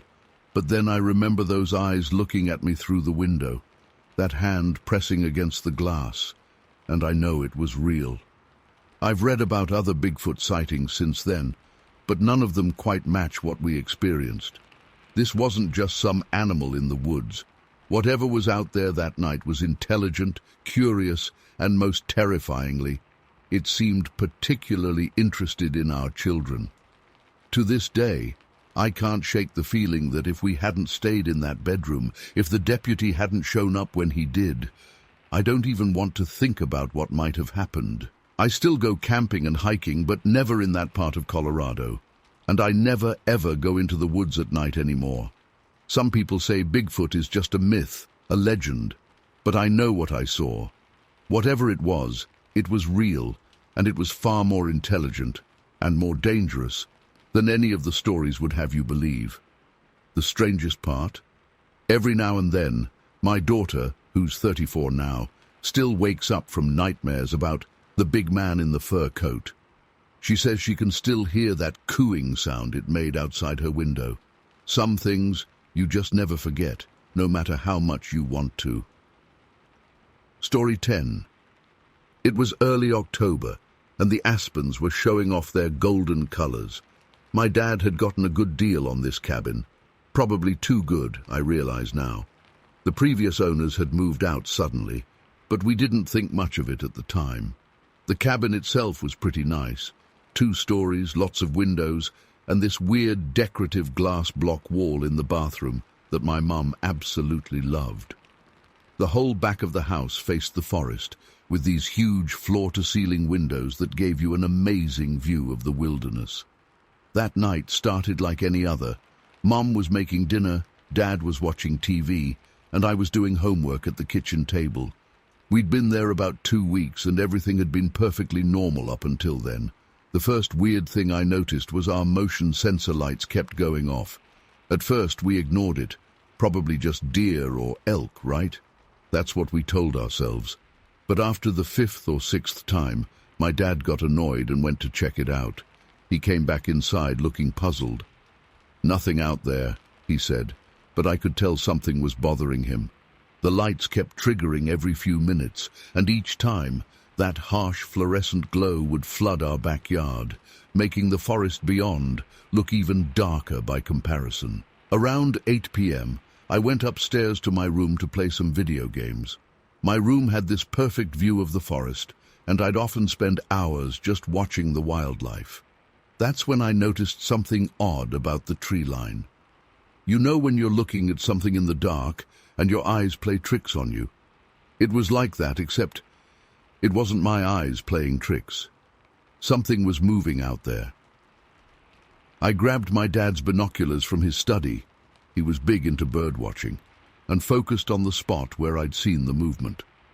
At first, I couldn't find anything. Then one of the motion lights kicked on again, and that's when I saw it. About 100 yards out, partially hidden behind a cluster of aspens, was something that made my blood run cold. It was huge, maybe 7 or 8 feet tall. The light wasn't great, but I could make out dark matted fur covering its entire body. It was built like a gorilla, but standing upright in a way that looked unnaturally human. The thing that really got me, though, was how it moved. It wasn't clumsy or animal-like. Its movements were deliberate, almost careful, like it was trying not to be seen. I stayed frozen at my window for what felt like hours, but was probably only a few minutes. The creature seemed to be studying our house, moving slowly between the trees, always staying just at the edge of where the light could reach. I wanted to call out to my parents, but I was terrified that any noise might draw its attention. Finally, I worked up the courage to back away from the window. I practically fell down the stairs trying to get to my parents. "Dad! Mom! There's something out there!" I remember my voice cracking as I tried to explain what I'd seen. My dad, being the skeptic he was, probably thought I was just letting my imagination run wild. But he humored me and took the binoculars. We all went upstairs to my room, and I pointed out where I'd seen the creature. The motion lights had stopped triggering by then, but we waited. After about 10 minutes, my dad started to lower the binoculars, and that's when it happened. All 3 motion sensor lights blazed on at once. I'll never forget the sound my mom made when she saw it. Not quite a scream, more like a choked gasp. The creature had moved closer, maybe 70 yards from the house now. Through the binoculars, my dad could see it clearly, and his hands were shaking as he passed them to my mom. "We need to call the police," Mom whispered, but Dad shook his head. "And tell them what? That we've got Bigfoot in our backyard?" He had a point, but we had to do something. The creature was getting bolder, moving closer to the house with each passing minute. We decided to go downstairs and make sure all the doors and windows were locked. That's when things got really intense. As we were checking the back door, we heard this sound, like something running its hand along the outside wall of the house. The noise moved around to the side where the bathroom was, and then we heard the distinct sound of something tapping on the glass blocks. My mom started crying silently, and my dad grabbed a baseball bat from the closet. The tapping continued, moving from one glass block to another, like whatever was out there was testing them. Then it stopped, and the silence that followed was somehow worse than the tapping. We huddled in the living room, away from the windows. The motion lights kept going off randomly, but we couldn't see what was triggering them from where we were sitting. Around midnight, we heard heavy footsteps on the back deck. The wood creaked under significant weight, and something cast a massive shadow across our living room floor through the sliding glass door. I remember holding my breath, watching that shadow move across the floor. It stopped right at the door, and I swear I could hear breathing, deep, heavy breaths that fogged up the glass. The handle of the sliding door rattled slightly like something was testing it. My dad gripped the baseball bat tighter, but what good would that have done against something that size? This went on for what felt like forever. The creature would move away from the house, the lights would go off in different areas, and then it would come back. Sometimes we'd hear that weird tapping on the glass blocks again, or heavy footsteps on the deck. At one point, it made this sound, not quite a howl, not quite a roar, something I've never heard before or since. It was low and resonant, more felt than heard, and it made all the windows vibrate slightly. Around 3 a.m., the activity started to die down. The motion lights stopped triggering as frequently, and the sounds grew more distant. By sunrise, whatever it was had disappeared completely. We found footprints on the deck, huge, human-like prints that had splintered the wood in places from the weight. There were also strange marks on the glass blocks, like something had been pressing against them with considerable force. We didn't stay in that cabin much longer. My parents tried to rationalize what happened. Maybe it was a bear. Maybe our minds were playing tricks on us. But we all knew what we'd seen. The way it moved, its size, its behavior. It wasn't any animal we knew of. We moved out within the week, making up some excuse about my dad getting a job offer in Denver. We never reported what happened. Who would believe us? The few times we tried to talk about it with each other, we couldn't find the words to describe the terror of that night. Looking back now, what strikes me most isn't just what I saw, but how it behaved. This wasn't some mindless animal. Whatever was out there that night was intelligent. It was testing our defenses, studying our reactions, and showing a kind of curiosity that still sends chills down my spine when I think about it. I've never gone camping since then, and I can't stand houses with large windows at night. Sometimes, when I'm lying in bed and hear a strange noise outside, my mind goes right back to that night in South Park City, to the shadow on our living room floor, to the sound of those footsteps on the deck, to the sight of that massive dark figure moving through the trees. I don't expect anyone to believe this story. Hell, sometimes I wake up and try to convince myself it was just a nightmare. But then I remember the look on my dad's face when he first saw it through the binoculars, or the way my mum's hands shook as she locked the doors, and I know it was real. Whatever was out there that night, whatever was watching us through those windows, it was very, very real. The weirdest part. A few years later, I looked up the history of that area. Turns out there had been several similar reports over the years, all within a few miles of our old cabin. People described the same things: motion lights going off, tapping sounds, huge footprints. Some even mentioned the glass block windows, like whatever it was had a fascination with them. But just like us, most of those people moved away shortly after their encounters, and their stories faded into local legend. I still check the news from South Park City sometimes, hoping to find some explanation for what happened that night. But there's never anything concrete, just more mysterious stories, more unexplained encounters. Whatever's out there in those woods is still there, still watching, still waiting, and sometimes, on dark nights when I can't sleep, I wonder if it remembers us too. Story 11. I was 19 then, had my dad's Chevy Bel Air for the weekend, and was heading up to Twin Lakes with my buddy Randy Imes and two girls we knew from school, Sarah Mitchell and Carol Weber. We'd been staying at Carol's family cabin, just trying to escape the Chicago heat that August. Those were simpler times, when you could just take off for a weekend without your parents losing their minds. That night, we'd driven into town for supplies and dinner at the local diner. Nothing fancy, just burgers and shakes. It was around 10:30 p.m. when we started heading back to the cabin. The road to Dewey Lake wasn't paved back then, just packed dirt and gravel. No streetlights either, just pitch-black woods on both sides and my headlights cutting through the darkness. Randy was in the passenger seat, fiddling with the radio but getting mostly static. Sarah and Carol were in the back, singing along to whatever bits of songs came through clear enough. It was a warm night, but we had the windows up because of the mosquitoes. The air conditioning in the Chevy wasn't great, so the windows were all fogged up except for where I'd wiped a clear spot on the windshield. We were about 3 miles from the cabin when I first saw it. At first I thought someone had fallen a tree across the road. It wasn't uncommon back then, especially after storms. I slowed down, squinting through the foggy glass. The headlights caught what looked like a thick, dark trunk right in the middle of the road. "Looks like we've got a tree down," I said, easing on the brakes. Randy leaned forward, wiping at the passenger side of the windshield with his sleeve.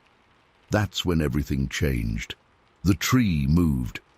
I'm not talking about swaying in the wind or anything like that. This thing, this shape, it turned around. It just turned. And then it was looking at us. The headlights caught it full on, and my brain just couldn't process what I was seeing. It was tall, so much taller than any man I'd ever seen. 7, maybe 8 feet. But it was the proportions that were all wrong. The arms hung down almost to its knees, and its shoulders were impossibly broad. The whole thing was covered in dark, matted hair.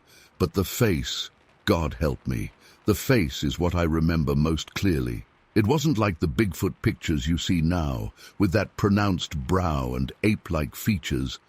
This was different, more human-like, in a way that made it worse. The eyes caught the headlights and reflected back this dull reddish color, like a deer's eyes but larger, and there was something in them, something that knew we were there. Carol screamed first. It wasn't one of those movie screams. It was this horrible, choked sound like she couldn't get enough air. Sarah started right after, and suddenly the car was filled with this panic that felt like a physical thing, pressing in on my chest. The creature, I don't know what else to call it, just stood there for a moment, staring at us. Then, with this deliberate casualness that still gives me nightmares, it turned and walked toward the swamp on the north side of the road. Not ran, not lumbered, walked, like it had all the time in the world and we were nothing to worry about. I had my foot pressed so hard on the brake pedal it hurt. Randy was saying something. I think he was telling me to back up or drive around it. But all I could hear was this rushing in my ears and the girl screaming in the back seat. My hands were locked on the steering wheel, knuckles white. As it reached the tree line, it turned its head back toward us one last time. Just a quarter turn, but enough to catch those eyes again in the headlights. Then it stepped into the darkness between the trees and was gone. I don't remember putting the car in gear or pressing the accelerator. The next thing I clearly remember is pulling up to the cabin, the engine racing because I had my foot pressed all the way down. Randy had to reach over and turn the key off. We sat there in the dark for what felt like hours, but was probably only minutes. Nobody wanted to be the first one to move. Finally, Carol whispered, "We need to get inside."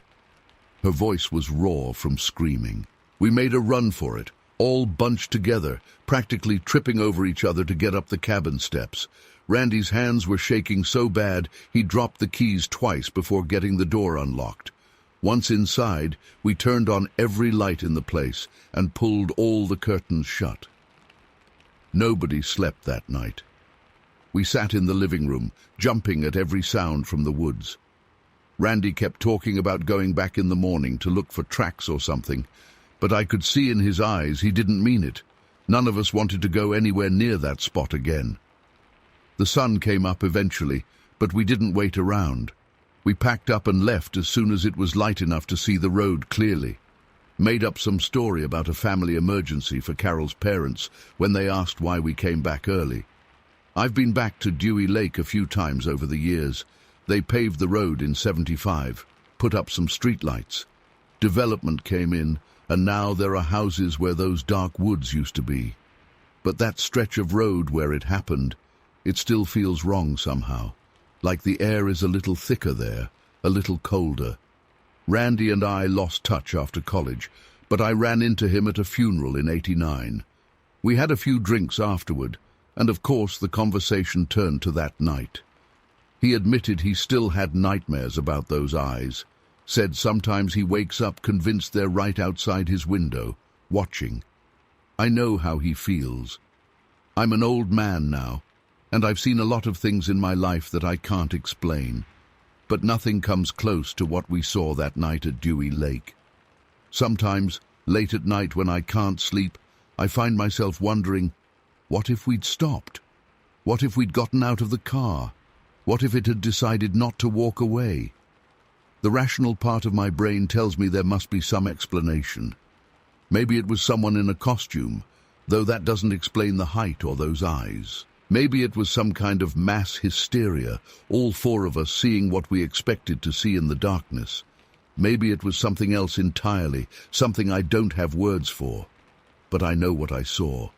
That thing was real as the keyboard I'm typing on right now. And the worst part isn't the memory of what it looked like, or even those terrible eyes. The worst part is knowing it's still out there somewhere. Knowing that somewhere in Michigan, or maybe somewhere else by now, people are still seeing it, still running from it, still lying awake at night, wondering if those eyes are watching them through their windows. I don't go camping anymore. Haven't been in the woods at night since 1962. My grandkids think it's because I'm just a city person, never got used to the outdoor life. I let them think that. It's easier than trying to explain what really happened that night at Dewey Lake. Easier than admitting that even now, 62 years later, I still check my windows every night before I go to bed, making sure they're locked, making sure nothing can get in. Because sometimes, on very dark nights, I swear I can still see those eyes, reflecting in the darkness, watching, waiting, remembering me just as clearly as I remember them. Story 12. I've never told this story publicly before. For over 60 years, I've kept it mostly to myself, only sharing bits and pieces with my closest family. But after seeing similar stories online recently, I feel like I need to share what happened to me that summer evening in Glenwood, Michigan. Maybe someone else has experienced something similar, or maybe writing this will help me make sense of it all after all these years. I was just 10 years old in 1962, living in what was then the small town of Glenwood. It was one of those places where everybody knew everybody, where kids could play outside until dark without their parents worrying too much. That's what we were doing that evening in late June. Me, Tommy Peterson, Billy Martinez, Susan Cooper, and Linda Thompson. We were playing hide-and-seek near Dewey Lake Road, taking advantage of the long summer twilight. The air was thick with humidity, typical for Michigan summers. Earlier that day, there had been a thunderstorm, and the ground was still damp, making everything smell like wet earth and grass. We'd been out there since dinner time, our parents letting us play as long as we stayed within sight of the streetlights that were just starting to flicker on. I remember everything about that evening so clearly. The sound of crickets starting their evening chorus, the way the moisture in the air made my t-shirt stick to my back, and most vividly, what I thought were fireflies dancing at the edge of the woods near the marsh. They seemed different somehow, bigger and brighter than normal fireflies, with a strange greenish-yellow glow that pulsed rather than blinked. I was it in our game, and the others had just scattered to hide. Those lights caught my attention, and without really thinking about it, I started walking toward them. They were moving deeper into the woods, and I followed, convinced I could catch one if I was quick enough. Looking back now, I should have realized something was off about how they moved, too purposeful, too coordinated. But I was 10, and curiosity overcame any hesitation I might have had. The temperature seemed to drop as I got closer to the marsh. The streetlights were barely visible through the trees now, and the ground had become increasingly soggy under my sneakers. Still, those lights kept drawing me in, moving just far enough ahead to keep me interested, but never so far that I lost sight of them completely. I don't know exactly how far I'd wandered from our play area when the lights suddenly vanished. It was like someone had flipped a switch. That's when I realized how dark it had gotten and how quiet everything was. Even the crickets had stopped chirping. The silence was absolute, pressing against my ears like cotton wool. Then I heard it, a deep, wet breathing sound coming from somewhere behind me. It wasn't like a dog panting or any animal I knew. It was heavy, deliberate, and somehow intelligent. The hair on the back of my neck stood up, and my whole body went cold despite the summer heat. I started to turn around, but before I could complete the motion, something grabbed me from behind. The hands, if you could call them that, were massive, completely wrapping around my upper arms. They were covered in thick, coarse hair that felt like wire brush bristles against my skin. The strength was incredible. I was lifted off the ground like I weighed nothing at all. The smell hit me next, a horrific combination of wet dog, rotting vegetation, and something metallic like blood. It was so strong it made my eyes water. I tried to scream, but terror had frozen my voice in my throat. All I could manage was a weak whimper. Whatever had turned me around, and that's when I saw it. Even in the dim light, I could make out its face, if you could call it that. It was massive, at least 8 feet tall, with a sloped forehead and deep-set eyes that reflected the distant streetlights with an orange glow. The face was covered in the same coarse dark hair as its hands, except around the eyes and mouth, where the skin was a sickly greyish color. Its breath hit my face, hot and rank, smelling like spoiled meat. Those eyes studied me with an intelligence that terrified me more than anything else. This wasn't some animal acting on instinct. There was purpose in those eyes, calculation. What happened next is still a blur in my memory. I remember being thrown, literally thrown, through the air. I sailed over a patch of brambles and landed hard on my back in a clearing. The impact knocked the wind out of me, and pain shot through my entire body. I lay there gasping, trying to breathe, my back feeling like it was on fire. When I finally managed to get air back in my lungs, I looked around frantically, expecting the creature to be right there. But it was gone. The woods were silent, except for my own ragged breathing and the distant sound of voices calling my name. I tried to stand, but couldn't. My legs were shaking too badly. I crawled through the wet grass and weeds until I reached a slightly clearer area. That's where they found me, Mr. Peterson, Tommy's dad, and several other men from the neighborhood who had organized a search when the other kids raised the alarm about my disappearance. I was in shock, I think. I couldn't stop shaking, and I could barely speak. They carried me home, and my mother nearly fainted when she saw the state I was in. My clothes were torn and muddy, and later, when they checked me over, they found massive bruises on my arms and back. Perfect handprint-shaped bruises, far larger than any human hand could make. The next day at school, I could barely move because of the pain. The school director called my father in when he noticed how I winced every time I had to sit back in my chair.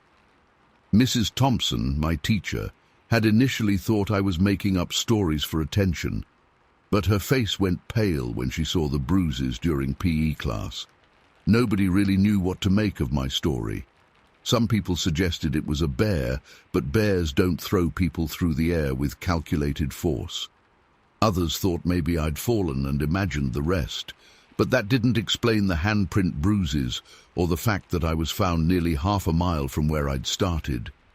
The strangest part, those lights I followed were never seen again. We had fireflies every summer after that, but never those strange, pulsing, greenish-yellow ones that had lured me into the woods. The creature never returned either, at least not that anyone saw. But to this day, that marshy area near Dewey Lake Road remains untouched by development. Local kids won't go near it, though I doubt many of them know why. I'm 72 now, and I've had a long time to think about what happened that night. I've read about similar encounters, about creatures in the woods and mysterious lights leading people astray. Some say the lights were just swamp gas, and maybe I imagined the rest out of fear. But these bruises weren't imaginary. That smell wasn't imaginary. And those eyes, those terrifyingly intelligent eyes, they still haunt my dreams. I've never gone camping or hiking since then. I can't stand being in the woods after dark. My kids and grandkids think it's just an old man's quirk, but they don't know the real reason. How do you tell your family that your childhood was marked by an encounter with something that shouldn't exist? Sometimes, on humid summer nights when the fireflies are out, I find myself staring out my window, half expecting to see those strange, pulsing lights again. Part of me is grateful they've never returned, but another part of me wishes they would, just so I could prove to myself that I'm not crazy, that what happened that night in 1962 was real. I still live in Michigan, though not in Glenwood anymore. Every few years, I drive past that old neighborhood. The marsh is still there, still undeveloped. Last time I drove by, I saw some kids playing near the street, just like we used to. I wanted to stop, to warn them to stay away from the marsh at twilight, to never follow strange lights into the woods. But what would I say? Who would believe an old man's story about a hairy giant and mysterious lights? So I just drove on, like I always do, carrying this story with me. Maybe someone out there has seen something similar. Maybe someone else has been close enough to smell that terrible breath or feel those massive hairy hands. If you have, you know I'm not crazy. You know these things are out there, whatever they are. And if you haven't, well, just be careful around marshes at twilight and never, ever follow the lights. Story 13. I was 23 then, working as a secretary at an advertising firm in Detroit. My sister had just had her second baby in Chicago, and I was heading there to help her out for a few weeks. Money was tight, so I'd booked a ticket on the midnight train. It was cheaper than the daytime routes. The station was practically empty when I arrived around 11:30 p.m. Just a handful of other passengers waiting in the dimly lit terminal, a middle-aged couple with matching brown suitcases, an elderly man reading yesterday's newspaper, and two businessmen in wrinkled suits who looked like they'd had a few drinks. The cold October wind whistled through the station, making me pull my wool coat tighter around myself. When our train finally pulled in, I was relieved to get out of the cold. I found my seat in the second-to-last passenger car, settling in next to the window. The seats were worn but comfortable enough, upholstered in faded red fabric that had seen better days. The car smelled of cigarette smoke and coffee, pretty typical for trains back then. The first couple hours were uneventful. Most passengers dozed off, and I tried to read my paperback novel, but my eyes kept getting heavy. The rhythmic clacking of the wheels on the tracks was oddly soothing. We passed through small towns and stretches of darkness, the moon occasionally peeking through the clouds. It must have been around 2 a.m. when we entered a particularly remote stretch. I remember looking out at the endless rows of trees, their bare branches swaying in the wind. The moon was full that night, casting strange shadows across the landscape. That's when the train suddenly started to slow down. At first, I thought nothing of it. Trains often slowed at crossings, but this felt different. The brakes squealed loudly, and I could feel the car shuddering as we came to an unusually abrupt stop. A few passengers stirred, mumbling in confusion. "Signal trouble up ahead," the conductor announced as he walked through our car. "Shouldn't be more than a few minutes." I checked my watch, 2:17 a.m.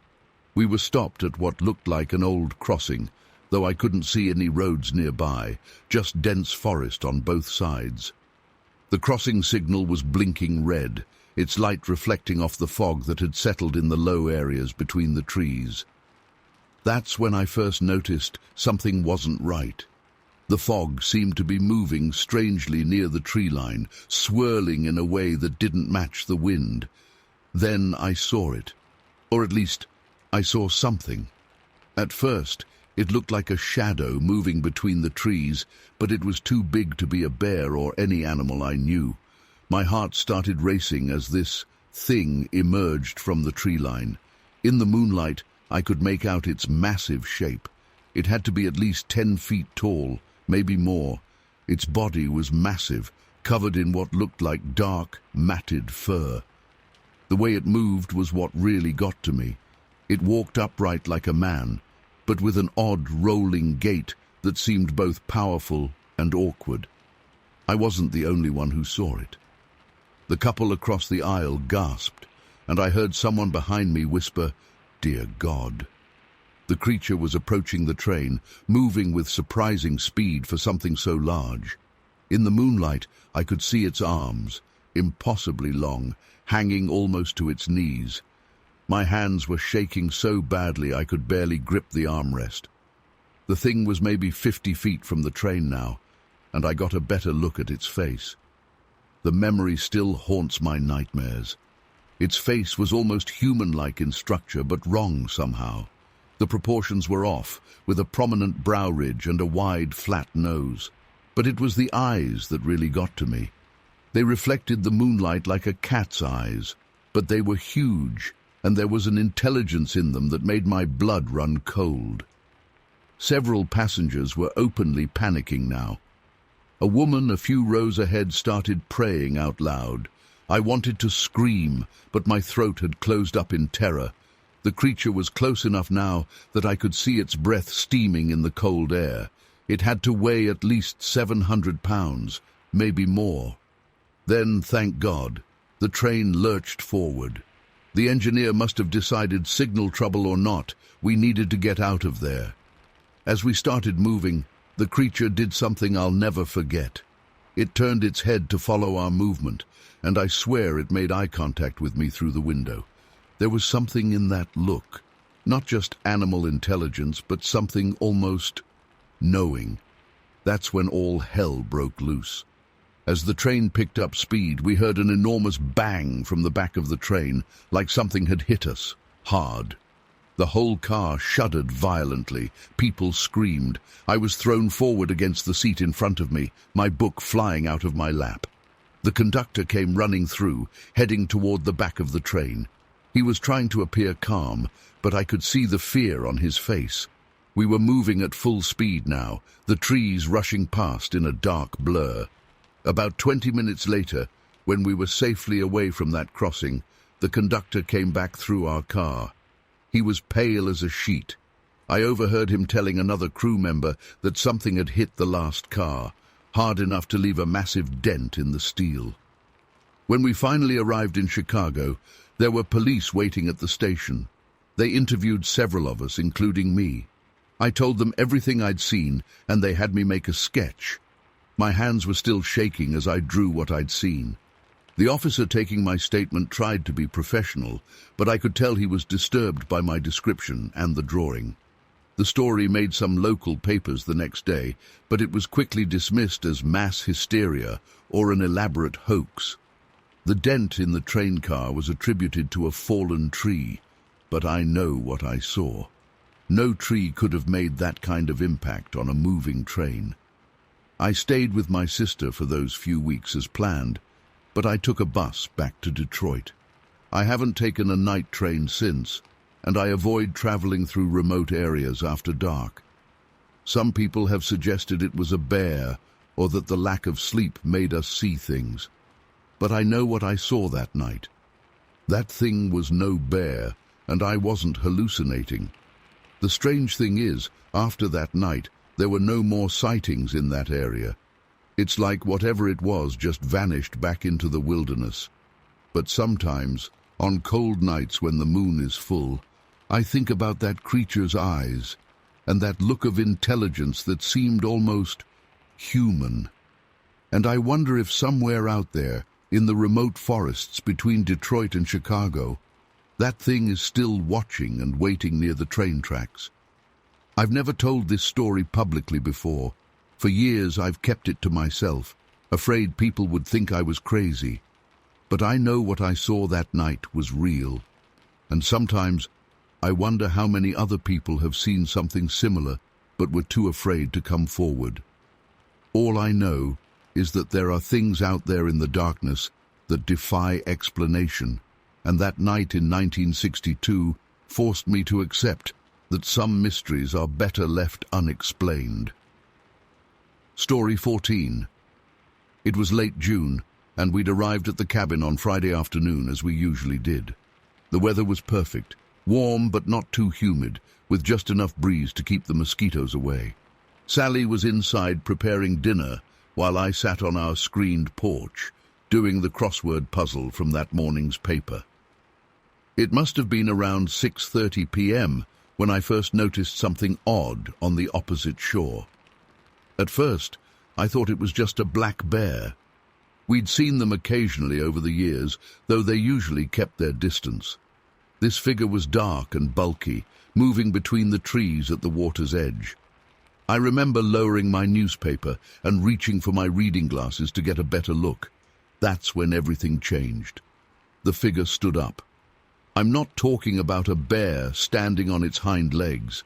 This thing just kept rising and rising until it towered over the surrounding vegetation.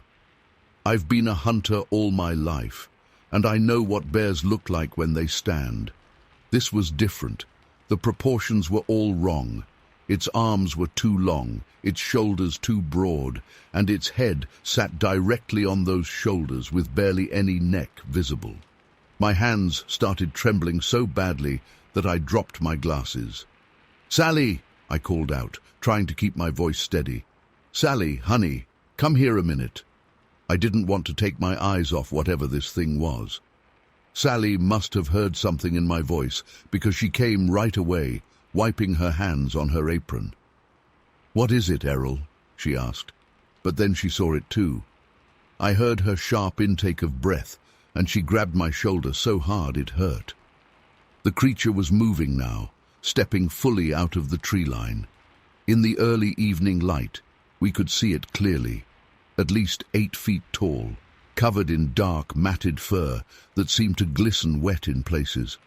Its movements were deliberate, almost human-like, but with a fluidity that made my skin crawl. Then it did something that turned our blood to ice. It started walking into the lake. We lived on the narrowest part of Cable Lake, maybe 200 yards across. The water there was deep enough for boats to pass through, but we'd seen plenty of deer swim across over the years. But this was different. The creature waded in until the water reached its waist, and then it started swimming. "Get inside," I whispered to Sally, but neither of us moved. We were frozen, watching as ripples spread out from where it was cutting through the water. Every few seconds, we'd see its head surface, then dip back down. In the growing dusk, it looked like a series of dark humps moving through the water, like those pictures you see of the Loch Ness Monster. The logical part of my brain kept trying to explain what we were seeing. Maybe it was a moose, though we'd never seen one this far south. Maybe it was some kind of elaborate prank, though who would swim across a lake in a costume? But deep down, I knew we were seeing something that shouldn't exist. As it got closer, we started seeing bubbles breaking the surface near our shoreline. Large bubbles, like something big was disturbing the sediment at the bottom of the lake. Sally's grip on my shoulder tightened even more. "Errol," she whispered, "we need to go inside. Now." This time I listened. We backed into the cabin slowly, never taking our eyes off the water. I locked the door behind us, something we'd never done in all our years at the lake, and drew all the curtains. Sally turned off all the lights except for a small lamp in the kitchen. We stood there in near darkness, listening. The normal evening sounds of the lake seemed to have disappeared. No frogs, no crickets, just an unnatural silence broken only by the gentle lapping of water against our shore. Then we heard it, the sound of water dripping, splashing, something large emerging from the lake. The wooden boards of our small dock creaked under heavy weight. Sally pressed her face against my chest, and I could feel her whole body trembling. Or maybe it was me who was trembling. To this day, I'm not sure. Through a small gap in the curtains, I could see it. The creature was standing on our beach, water streaming off its massive frame. In the dying light, its fur appeared almost black, but there was a sheen to it that reminded me of seal skin. It was facing our cabin, completely still except for the occasional shake of its body to dispel water, like a dog after a swim. But it was the eyes that haunt me to this day. Even in the growing darkness, I could see them clearly. They reflected the last bit of daylight like a cat's eyes, but they were larger, more intelligent. They seemed to be looking right through our walls, right at us. For what felt like hours, but was probably only minutes, it stood there, watching. Water pooled at its feet, creating dark patches in the sand.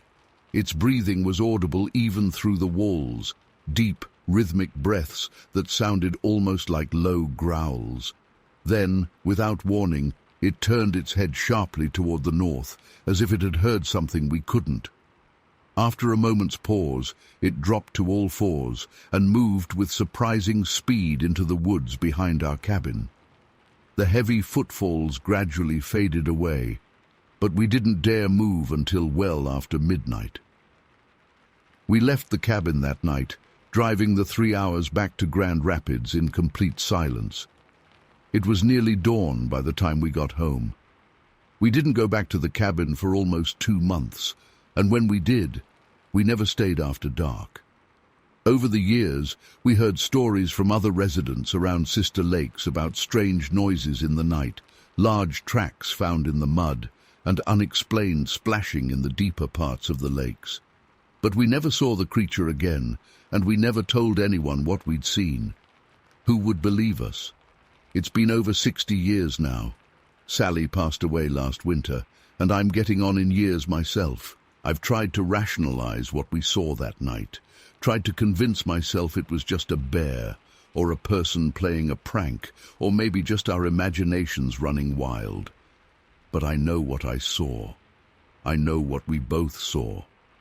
Sometimes, on quiet nights, I can still hear those deep, rhythmic breaths, still see those reflective eyes staring through the darkness. And I wonder if it's still out there, swimming between the lakes, watching from the shadows of the Michigan woods. I don't expect anyone to believe this story. Hell, some days I'm not sure I believe it myself. But I know what I saw that night at Cable Lake, and I know that there are things in this world that defy explanation. Things that remind us that maybe we don't know as much about our world as we think we do. Story 15. I'm Danny Peterson. Back then, I was 27 and working at the lumber mill in town. Leon Brosnan was my fishing buddy. We'd go out almost every weekend when the weather was good. That particular day in early October started like any other fishing trip. The air was crisp, and there was that earthy smell of fallen leaves that always reminds me of Michigan autumn. We'd launched my old aluminum boat around 6 a.m. It wasn't anything fancy, just a stable 14-footer that got the job done. I remember Leon giving me grief about using a steel leader on my line. "Danny, you're not going after sharks here," he'd said with that typical smirk of his. But I'd lost some good lures the week before, probably to snags, but I wasn't taking chances with my new spoons. The morning was quiet, almost too quiet. You know how sometimes nature just feels wrong? There weren't any loons calling, no splash of jumping fish, none of the usual lake sounds. I remember thinking it was strange, but I chalked it up to the changing season. We'd been out for about 3 hours, working the deeper water near the old sunken timber. The fog had burned off, and the sun was getting higher. I'd just cast out toward a promising spot when I noticed something odd about my bobber. The water around it seemed to be moving differently. Not like a fish rising, but like something was displacing the water from underneath. Then I saw it. God help me. I can still see it when I close my eyes.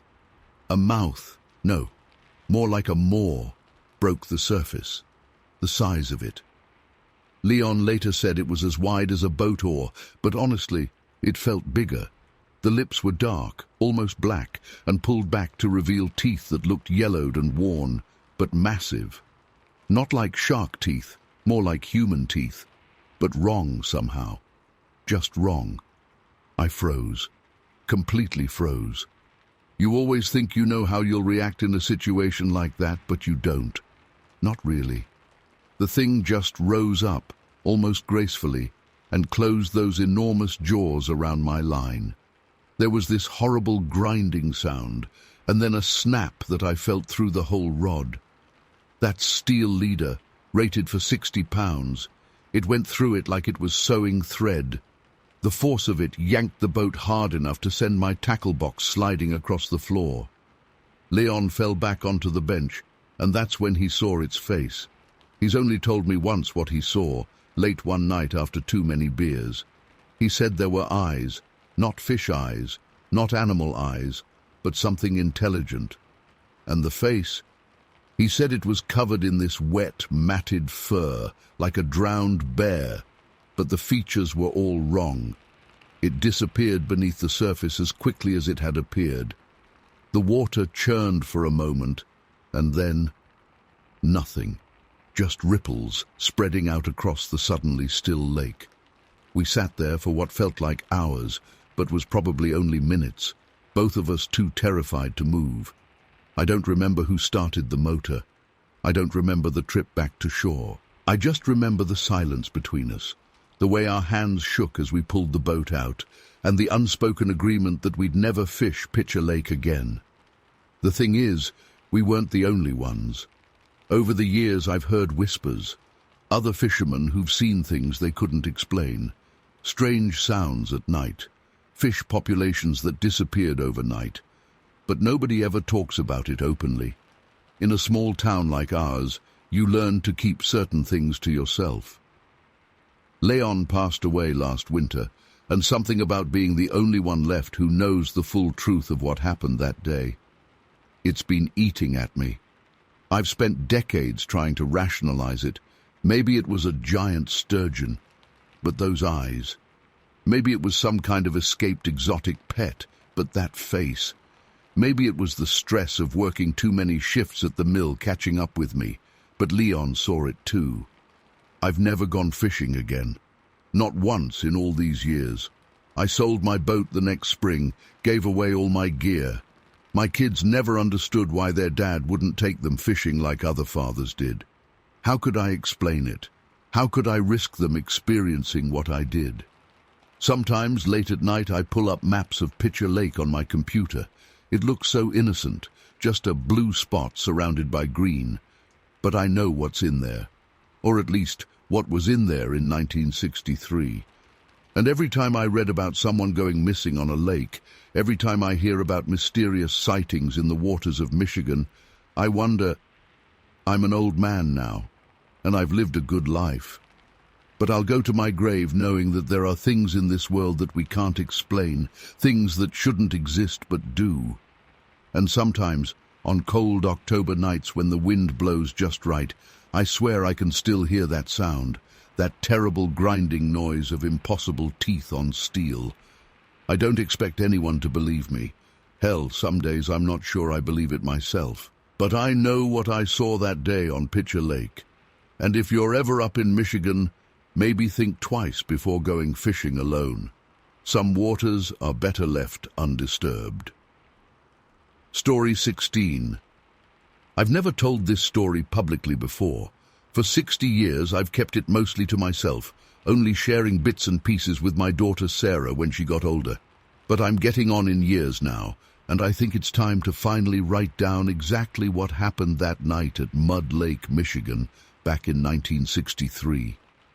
Maybe someone out there has experienced something similar.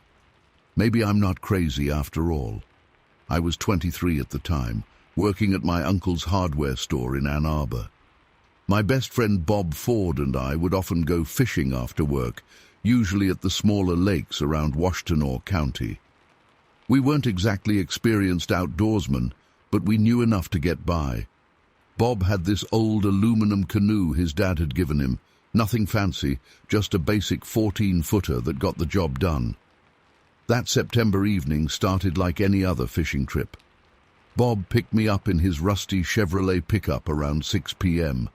We'd heard rumors about the massive pike in Mud Lake, and despite its reputation for being difficult to access, we were determined to try our luck. The lake wasn't exactly a tourist destination. It was more of a local secret, tucked away behind thick vegetation and surrounded by marshland. You had to know where you were going to find it. The sun was already getting low as we pulled off onto the dirt road that led to our makeshift launching spot. The air was heavy with humidity, and an unsettling fog had started rolling in across the water. I remember checking my watch. It was 7:13 p.m. For some reason, that detail has stuck with me all these years. Getting the canoe through the marshy approach to the lake was a nightmare. Our boots kept sinking into the mud, and the mosquitoes were relentless. The whole area had this peculiar smell, not just the usual marsh funk, but something different, something earthier and more primitive. Bob noticed it too, but neither of us said anything at first. We were too focused on not dropping the canoe. The fog was getting thicker by the minute, creating this eerie blanket across the water's surface. The lake itself was like black glass, completely still and impossible to see through. I'd never seen water that dark before, even in other murky lakes. It was like looking into an abyss. We finally got the canoe in the water around 7:45 p.m. The temperature had dropped noticeably, and there was this strange stillness in the air. No birds calling, no insects buzzing, just dead silence. I remember thinking how unusual that was, especially for a September evening in Michigan. Bob took the stern position while I sat in the bow. We started paddling toward the center of the lake, where we'd heard the big pike like to hang out. The fog was so dense now that we could barely see 30 feet in any direction. The shoreline had become just a dark smudge in the distance. We'd been on the water for maybe 20 minutes when things started getting weird. At first, it was subtle, just small ripples in the water that seemed to come from nowhere. But then we started hearing these sounds. Not splashes exactly, but more like something large displacing water. And they were getting closer. The first big splash made us both jump. It came from somewhere behind us, maybe 40 feet away. Before we could even turn the canoe around, there was another one off to our right, then another to our left. Whatever was making these sounds was big, and there seemed to be more than one. That's when we heard the breathing. I know how this sounds, but I swear on everything I hold dear that what I'm telling you is true. It was deep, rhythmic breathing, like something massive taking slow, deliberate breaths. It didn't sound like any animal I'd ever heard before. Not a deer, not a bear, nothing native to Michigan as far as I knew. Bob whispered, "Alan, what the hell is that?" His voice was shaking. I couldn't answer him. My throat had gone completely dry. The breathing was getting closer, and now we could hear movement in the water, not splashing anymore, but a steady displacement, like something large moving just below the surface. The black water made it impossible to see what it was, but we could feel its presence.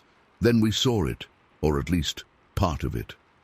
Through the fog, maybe 20 feet from our canoe, a dark form broke the surface. In the dim light, I couldn't make out any clear details, but what I saw has haunted me for decades. It was massive, much bigger than any fish or animal that should have been in that lake. The part that breached the surface had to be at least 8 feet long, and that wasn't even all of it. We didn't stick around to see more. Bob and I started paddling like our lives depended on it, And maybe they did. The thing, whatever it was, started moving toward us. We could feel its wake rocking the canoe. The breathing got louder, closer. That's when things got really terrifying. As we were paddling, something hit the bottom of the canoe, hard. The impact nearly threw us both into the water. Bob lost his paddle, but I managed to hold on to mine. We could hear more movement in the water around us now, and the breathing seemed to be coming from multiple directions. Through the fog, I caught glimpses of more dark shapes moving through the water. They seemed to be circling us. The breathing was all around us now, and there was this smell, that same earthy, primitive smell from earlier, but stronger, much stronger. I've never paddled so hard in my life.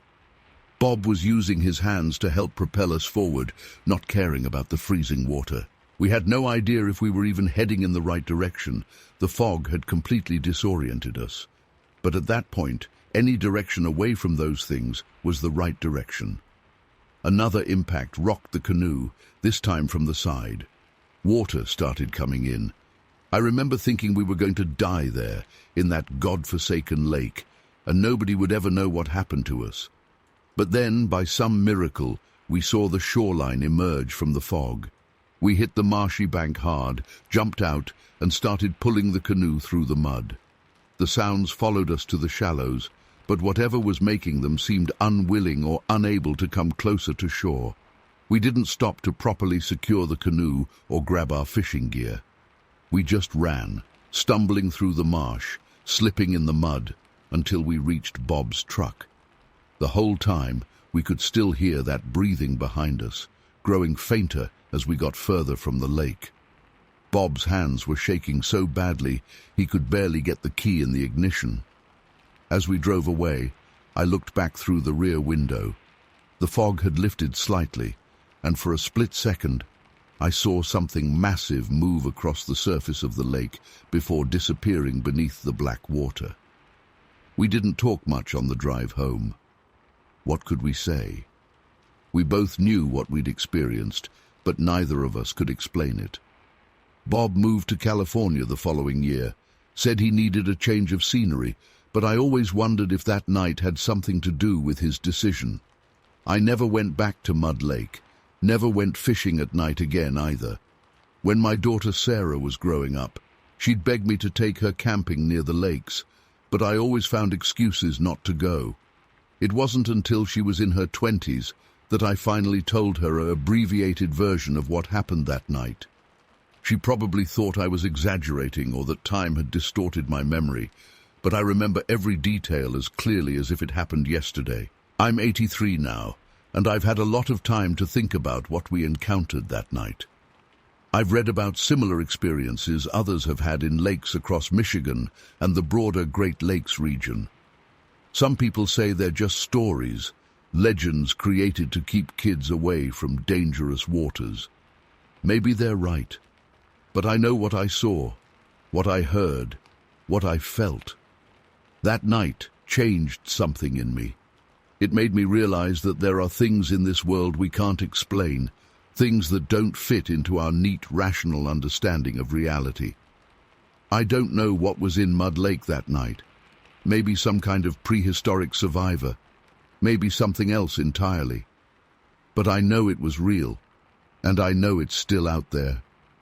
Sometimes on humid nights when the fog rolls in, I can still hear that breathing, still smell that primitive, earthy scent, still feel the terror of being surrounded by something ancient and unknowable in those black waters. If you're ever in Michigan, stay away from Mud Lake, especially at night. Some waters are better left undisturbed, and some mysteries are better left unsolved. That's my story. Make of it what you will. I've carried it with me for 60 years, and it feels strange to finally write it down. But maybe someone out there knows something about what we encountered that night. Maybe someone else has seen them too. All I know is that whatever lives in Mud Lake, it's not something from our world, at least not from the world as we know it. Story 17. I've thought long and hard about whether I should share this. It's been almost 6 months since that morning on Griffiths Road, and I still wake up some nights in a cold sweat, remembering what I saw. I'm 68 years old, retired from National Motors, where I worked in auto specialties for over 30 years. I've lived in Michigan my whole life, spent countless hours in those woods, and never saw anything like this before. Never wanted to either. I'm not looking for attention or trying to convince anyone. Hell, if someone told me this story, I probably wouldn't believe them. But I need to get this off my chest, and maybe someone out there has seen something similar. It was early October 1963, just before 7 a.m. I've always been an early riser, even after retiring. Every morning, rain or shine, I take my walk through the woods behind my house, following the trail that runs parallel to Griffiths Road.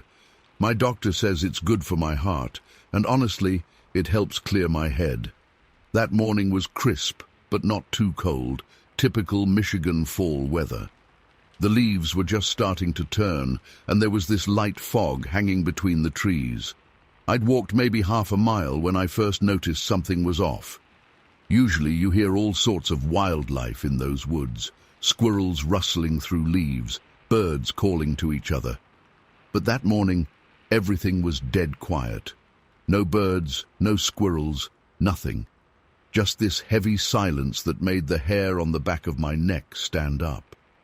I've been a hunter most of my life, so I know what it means when the woods go quiet like that. Usually means there's a predator around, maybe a bear or a mountain lion.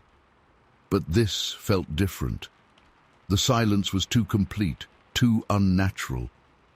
I remember stopping to listen, my boots crunching on some fallen leaves. That's when I caught this smell, like wet dog mixed with something rotting. It was strong enough to make my eyes water. I've smelled dead animals in the woods before, but this was different, more pungent, almost metallic. I was about to turn back. My gut was screaming at me that something wasn't right when I heard it. This sound like branches breaking, but not like when a deer steps on them. These were big branches, snapping like twigs. Whatever was moving through the woods was heavy. The fog was still pretty thick between the trees, but I could see something moving about 50 yards ahead, near the creek that runs through the property. At first, I thought maybe it was a bear, but as the shape got clearer, I realized I was looking at something I couldn't explain. This thing was huge, taller than any bear I've ever seen, and I've seen some big black bears in my time. But what really got me was the color. In the morning light, its fur looked red, not brown or rust-colored, but this deep, unnatural red like old blood. The fur was long and matted in places, hanging in clumps. I stood there frozen, trying to make sense of what I was seeing. The creature was partially turned away from me, doing something near the creek bank. Then it must have caught my scent, because it suddenly stopped moving. I'll never forget what happened next. It turned around, and I saw its face. God help me, but it wasn't like any animal face I've ever seen. The head was massive, almost like a cross between a wolf and something else I can't even describe.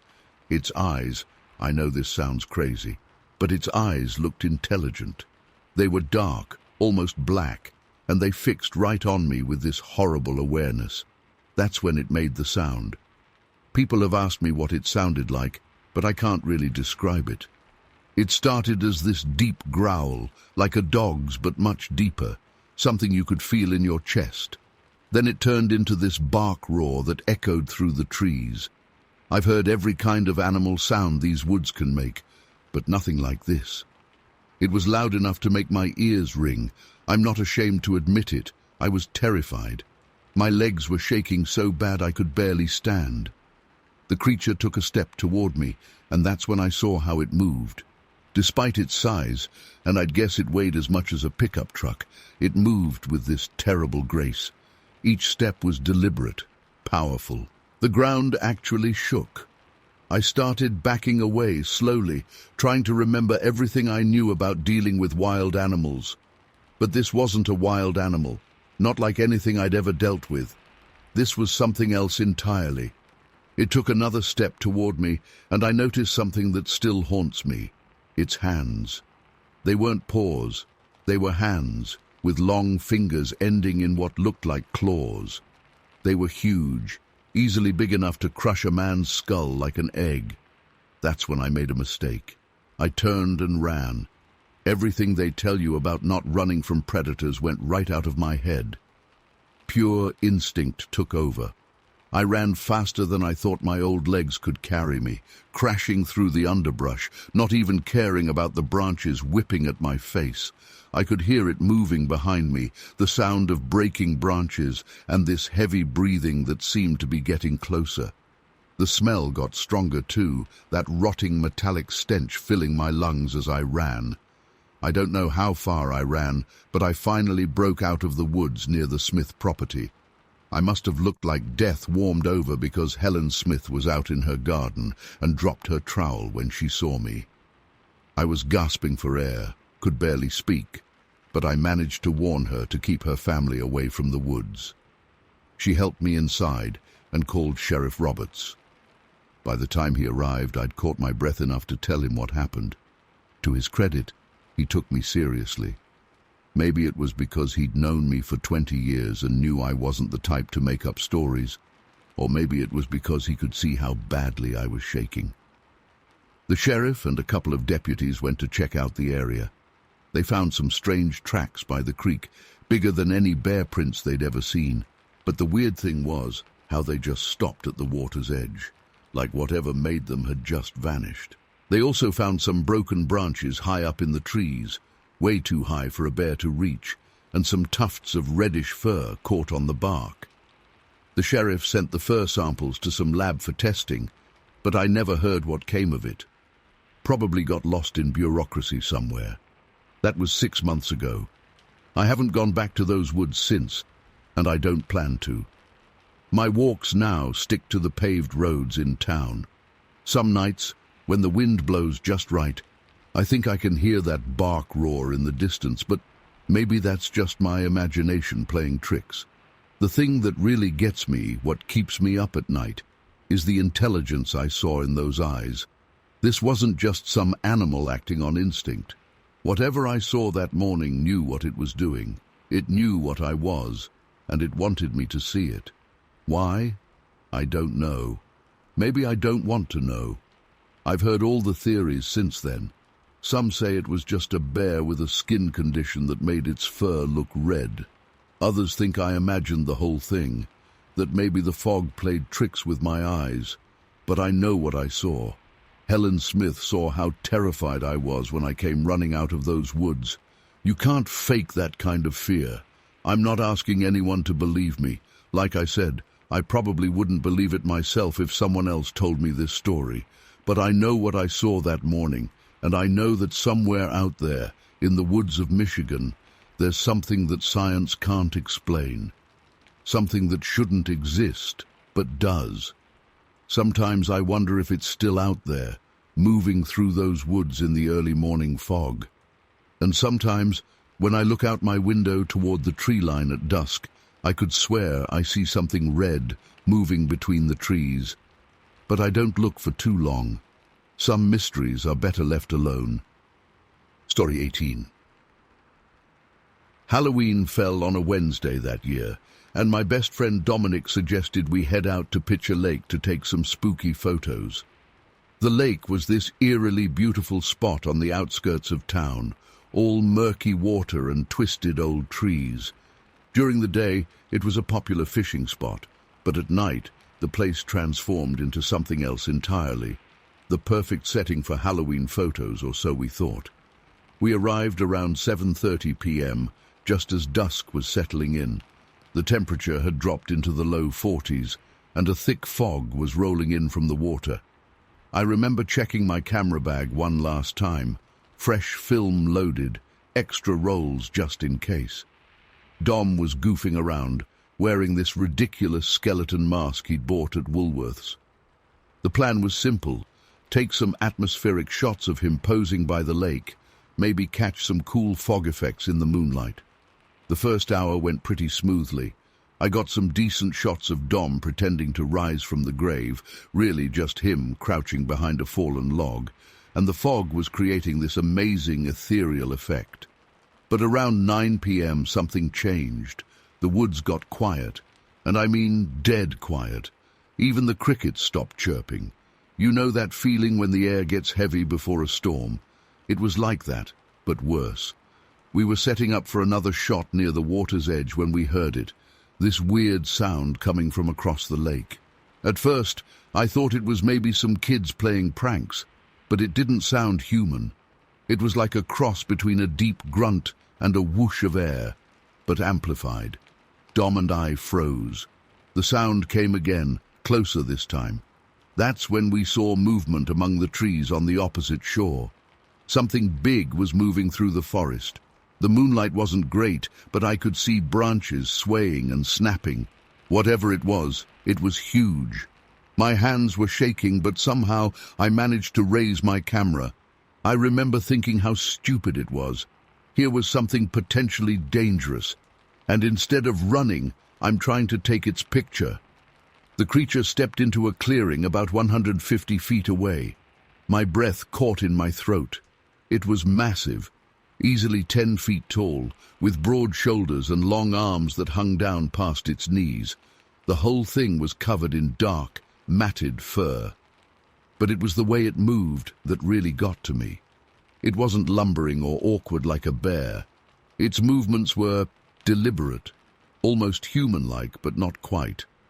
I managed to snap 2 photos before everything went to hell.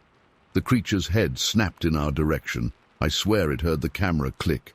Then it let out this sound that I still hear in my nightmares. It wasn't a roar or a scream. It was this deep, guttural howl that seemed to vibrate through my entire body. Birds exploded from the trees, and I actually felt the air pressure change. The next few seconds are still a blur. I remember the creature grabbing something, a fallen tree trunk or massive branch, and suddenly it was flying through the air toward us. Dom screamed, "Run!" and we both took off. The log crashed somewhere behind us, and I could hear trees cracking and breaking as the creature moved. We ran through the woods like mad, branches whipping our faces. I still had my camera clutched in my hands. Pure instinct, I guess. Behind us, we could hear it pursuing, breaking through the underbrush. The sound was getting closer. I remember the smell, this strong, musty odor like wet dog mixed with something rotten. We finally broke through to the clearing where we'd parked Dom's dad's Chevy. Dom fumbled with the keys, cursing and shaking. Just as we got the doors open, another howl split the night. Closer this time, way too close. We jumped in, and Dom floored it before I even had my door fully closed. The tires spun in the dirt before catching, and we tore out of there. The whole way home, we kept expecting something to come charging out of the woods at us. We didn't say a word to each other. What was there to say? We'd just seen something that shouldn't exist. The next morning, I developed the film in my family's basement darkroom, my hands still shaking. Most of the shots were too blurry to make out anything, but there was one single photo that came out clear enough. It showed this dark figure by the lake's edge, caught in mid-stride. Even in the grainy black and white, you could make out the massive shoulders, the long arms, the distinctive profile that wasn't quite human. I still have that photo locked away in a safety deposit box. Over the years, lots of people have tried to convince me it was just someone in a costume, or a bear standing on its hind legs, or some kind of mass hysteria. But I know what I saw. Dom knows too, though we rarely talk about it anymore. Some things are just too big, too impossible to fit into our normal understanding of the world. The strangest part? I went back to Pitcher Lake the next day, in broad daylight. The whole area where we'd seen the creature was demolished. Broken branches, uprooted saplings, deep impressions in the mud that were too big to be human footprints. But by the time I returned with the local police that afternoon, everything was gone. The rain had washed away the footprints, and the forest had somehow rearranged itself to hide the damage. If it weren't for that one photograph, I might have convinced myself it was all just a Halloween nightmare. I'm 80 years old now, and I've never seen anything like that creature again. Sometimes I wonder if it's still out there, roaming the forests around Cedar Springs. Sometimes, on quiet nights when the fog rolls in, I think about that Halloween and the sound of that howl. The photo's been examined by experts over the years. Some say it's genuine, others claim it's fake. But I know what I saw that night. I know what chased us through those woods. And I know that somewhere out there, in the dark places of the world, there are things we still can't explain. The locals call it the Pitcher Lake photo now. It's become something of a legend around here, though most people treat it as just another spooky story to tell around campfires. But every Halloween, I notice fewer people venture out to Pitcher Lake after dark. Maybe deep down, they know what I know. Sometimes the monsters in our stories are more real than we'd like to believe. Story 19. It was early November, prime hunting season. I'd been to this spot dozens of times before. It's about 3 miles into the forest from the main road, deep in some of the most secluded woods in Tennessee. I had my usual setup, my trusted Remington 700, some basic supplies, and my hunting stand secured to a sturdy oak tree about 15 feet up. That morning started like any other hunting trip. I got to my spot well before sunrise, around 4:30 a.m. The air was crisp, probably around 40 degrees, and there was this thick fog hanging low through the trees. I remember checking the weather report the night before. They said it would clear up by mid-morning, but man, that fog just wouldn't lift. I'd been in my stand for maybe 3 hours, just watching the woods wake up. You know how it goes. First the birds start their morning songs, then the smaller creatures start rustling around. I'd seen a few squirrels and even a young doe, but nothing worth taking a shot at. Around 8:30 a.m., something felt different. The woods got quiet. Not the normal kind of quiet when a predator is passing through. This was different. It was like everything just stopped breathing at once. No birds, no squirrels, nothing.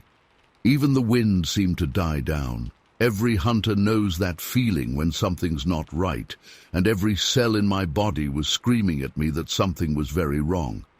That's when I heard it, a deep, rumbling growl coming from somewhere to my left. At first, I thought it might be a bear, but it didn't sound quite right. It was deeper, more guttural. Before I could even turn to look, another growl answered from the opposite direction. That's when I saw them. Through the lingering fog, about 50 yards away, I saw this massive black shape emerge from between the trees. It looked like a wolf, but wrong.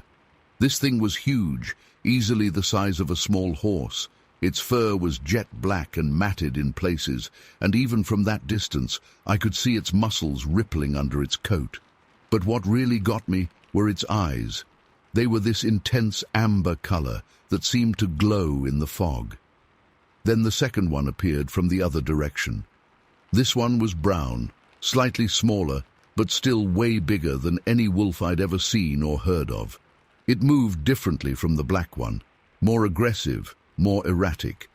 Both creatures were completely focused on each other, like they were ancient enemies meeting for a final showdown. What happened next? I still have trouble processing it. They charged at each other with such force that I could feel the impact from my stand. The sound was unlike anything I've ever heard. Not just growls and snarls, but this deep, chest-rattling roaring that made my whole body vibrate. They fought with an intelligence that seemed almost human, but with a savagery that was anything but. The brown one suddenly broke away from the fight and looked directly at my stand. I swear to God, in that moment, I saw something in its eyes that wasn't animal. There was hatred there, real hatred. It started charging toward my tree, and I realized with horror that my rifle was still laying across my lap, unready. But before it could reach me, the black one intercepted it with such force that both creatures went rolling through the underbrush, smashing through small trees like they were twigs. The fight that followed was brutal. I could hear bones cracking, see blood flying. The black one seemed to be protecting me, deliberately keeping itself between me and the brown creature. Finally, after what felt like hours but was probably only minutes, the brown one retreated, limping badly and leaving a trail of blood. The black creature stood its ground, watching it leave. Then it turned and looked directly at me. I'll never forget that moment. I was absolutely terrified, but somehow I knew it wasn't going to hurt me. It just stood there, staring at me with those impossible amber eyes. There was intelligence there, real intelligence. It was like it was trying to communicate something, but I couldn't tell what. After what felt like an eternity, it made this sound, not quite a howl, not quite a growl, and then just disappeared into the fog. One moment it was there, the next it was gone, moving faster than anything that size should be able to move. I stayed in that stand for another 3 hours, too terrified to move. When I finally got the courage to climb down, my hands were shaking so bad I nearly fell. On the ground, there was clear evidence of the fight, broken branches, blood on the leaves, and paw prints bigger than my hand spread wide open. I've been back to those woods many times since then, looking for any sign of those creatures, but I've never seen them again. Sometimes at night, when I'm lying in bed, I can still hear that deep, rumbling growl, and I wonder what really happened that day. Was the black one actually protecting me? Why? And what were these creatures? They definitely weren't normal wolves. I've seen plenty of those in my time hunting. The strangest part? A week later, I went back to take photos of the damage and the tracks, but everything was gone. The broken trees had been cleared away, and I couldn't find a single paw print. If it wasn't for the vivid memories that still wake me up in a cold sweat some nights, I might have convinced myself it was all a dream. I still hunt, but never in that specific area, and never alone anymore. Some things you only need to see once to know better than to push your luck. I don't know what those creatures were, or why one of them chose to protect me, but I do know that there are things in those woods that defy explanation. Things that remind us that maybe we don't know as much about nature as we think we do. Story 20. I was 27 at the time and had been doing solo backpacking trips for about 5 years. Nothing too extreme, mostly weekend excursions in the Pacific Northwest where I'd grown up. That September, I decided to do a 4-day trek around Mount Adams. The weather forecast looked perfect. Clear skies, temperatures in the mid-60s during the day. I'd done plenty of research and mapped out my route carefully. Everything seemed set for a peaceful autumn hike. I remember checking my gear one last time in the parking lot. My old reliable Osprey pack, tent, sleeping bag, 4 days of dehydrated meals, water filter, first aid kit, everything I'd used dozens of times before. The morning air was crisp, and there were only 2 other cars in the lot when I started up the trail around 7 a.m.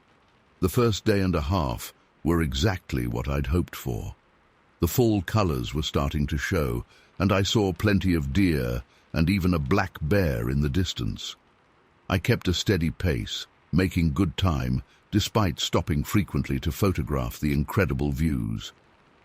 By the afternoon of the second day, I'd made it to a more remote section of the trail that followed a creek through an old-growth forest.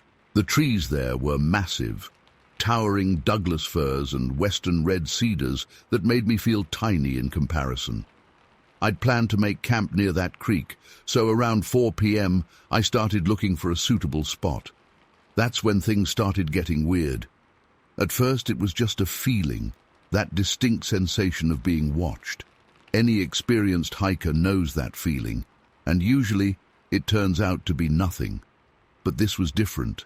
The forest had gone completely silent. No birds, no squirrels, nothing. Just the sound of the creek and the wind in the trees. I spotted a decent camping area about 50 feet from the creek and was about to drop my pack when I heard it. A sound I still can't properly describe. It was like a cross between a whistle and a chirp, but somehow mechanical sounding. It came from the other side of the creek, maybe 100 yards away. I froze, thinking it might be some kind of bird I wasn't familiar with. Then I heard the response. The second sound was deeper, almost like someone trying to mimic the first sound, but at a lower pitch. It came from roughly the same direction.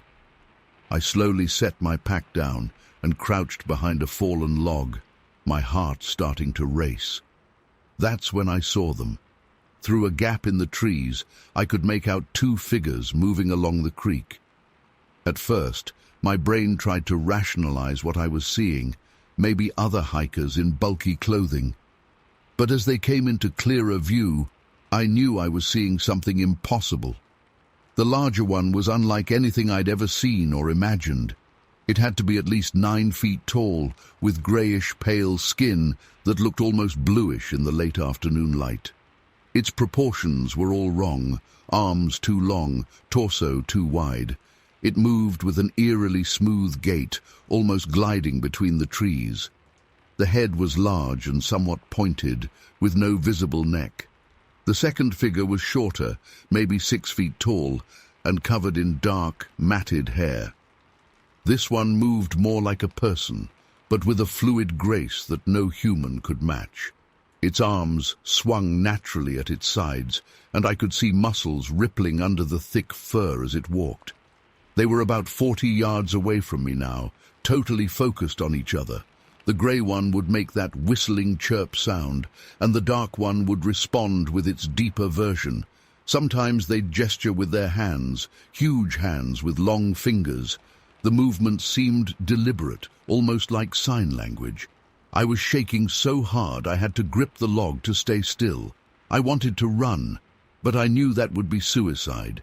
These things, whatever they were, could probably cover the distance between us in seconds. So I stayed there, barely breathing, watching this impossible interaction unfold. They stopped at a bend in the creek, where some large rocks created a small rapids. The grey one crouched down, even hunched over it was massive, and seemed to be examining something in the water. The dark one stood guard, occasionally turning its head to scan the area. I swear it looked right at me at one point, but if it saw me, it gave no indication. The next few minutes felt like hours. The grey being would occasionally pick something up from the creek bed, rocks maybe, and show them to the dark one. They'd make those sounds back and forth, and sometimes the dark one would take whatever it was being shown and examine it before setting it back down. Then something changed. The dark one suddenly stood up straighter and turned its head sharply to the west. The grey one immediately stopped what it was doing and rose to its full height. They both stood perfectly still for maybe 30 seconds, then made a series of rapid chirping sounds to each other. Without any apparent signal I could see, they both moved into the forest on the other side of the creek, disappearing into the shadows with shocking speed and silence for their size. I stayed hidden for at least another hour, long after the forest sounds had returned to normal. When I finally got up, my legs were so stiff I could barely walk. I grabbed my pack and practically ran back the way I'd come, not stopping until I was completely out of breath. I made camp that night in a cleared area I'd passed earlier, as far from the creek as I could get, while still having access to water. I didn't sleep at all that night. Every snapping twig or rustle of leaves had me sitting bolt upright in my tent. As soon as there was enough light to see, I packed up and hiked out, practically jogging the whole way back to my car. For years, I tried to convince myself it was just bears, or people in suits, or some kind of mass hallucination brought on by dehydration or exhaustion. But I know what I saw. The way they moved, the impossible proportions of the grey one, those sounds they made, none of it could have been faked with any technology I know of, even today. I've never gone back to Mount Adams, and I rarely do solo hikes anymore. Sometimes I wonder if anyone else has seen them, if they're still out there having their mysterious conversations by that creek. Part of me wants to know what they were looking for in the water, what they found so interesting about those rocks. But a bigger part of me is content never knowing.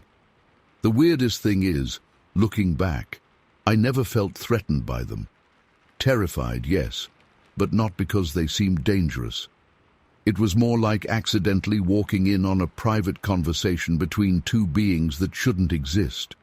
Like I'd witnessed something humans weren't supposed to see.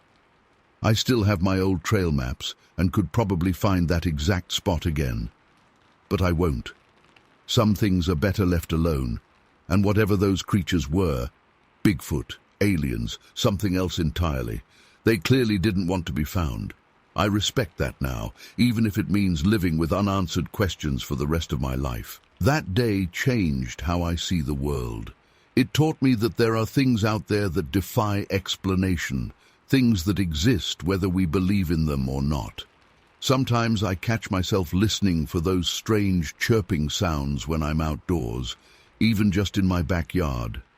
I never hear them, of course, but I know they're real as the ground under my feet or the sky above my head. I've read other people's encounters with strange creatures over the years, looking for something similar to what I saw. Most Bigfoot sightings only mention the dark, hairy ones. I've never found another account of anything like that gray being, or of them interacting the way I saw them do. Maybe that's why I'm finally sharing this, on the off chance that someone else has seen something similar and has been afraid to speak up. I don't expect anyone to believe me. Hell, I'm not sure I would believe it if someone else told me this story. But every word of it is true, and after keeping it to myself for so long, it feels good to finally put it out there. Make of it what you will. Story 21. I was 18 then, and my girlfriend Sarah was 17. We were just regular teenagers in Priest Street, Michigan. That night, we'd been to the drive-in movie theater about 20 miles out of town. It was around 11:30 p.m. when we were heading back home in my dad's 1958 Chevrolet Bel Air. He'd let me borrow it for our date, and man, I was so proud driving that car. The night was unusually dark.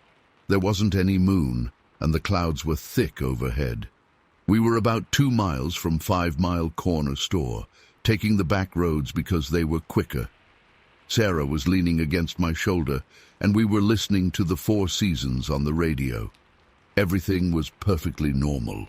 That's when the radio started acting up. At first, it was just static, which wasn't unusual for those old car radios, especially in the more remote areas. But then, it went completely dead. Even the dashboard lights dimmed for a second.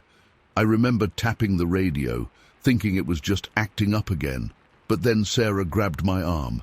"Roy," she whispered, "what's that smell?" I noticed it too, this overwhelming, sickening stench. It was like rotting meat mixed with wet dog, but 100 times worse. I'd grown up around farms and had smelled plenty of dead animals before, but this was different. This smell made my stomach turn. The headlights started flickering, and that's when I saw something that still doesn't make sense to this day. About 50 feet ahead, something massive moved across the road. At first, I thought it was a bear. We'd had black bears in the area before, but as we got closer, I realized this thing was walking on 2 legs. I slowed the car down, not wanting to hit whatever it was.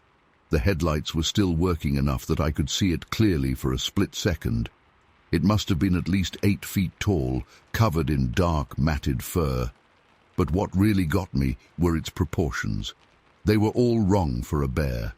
Its arms were too long, hanging almost to its knees, and its shoulders were impossibly broad.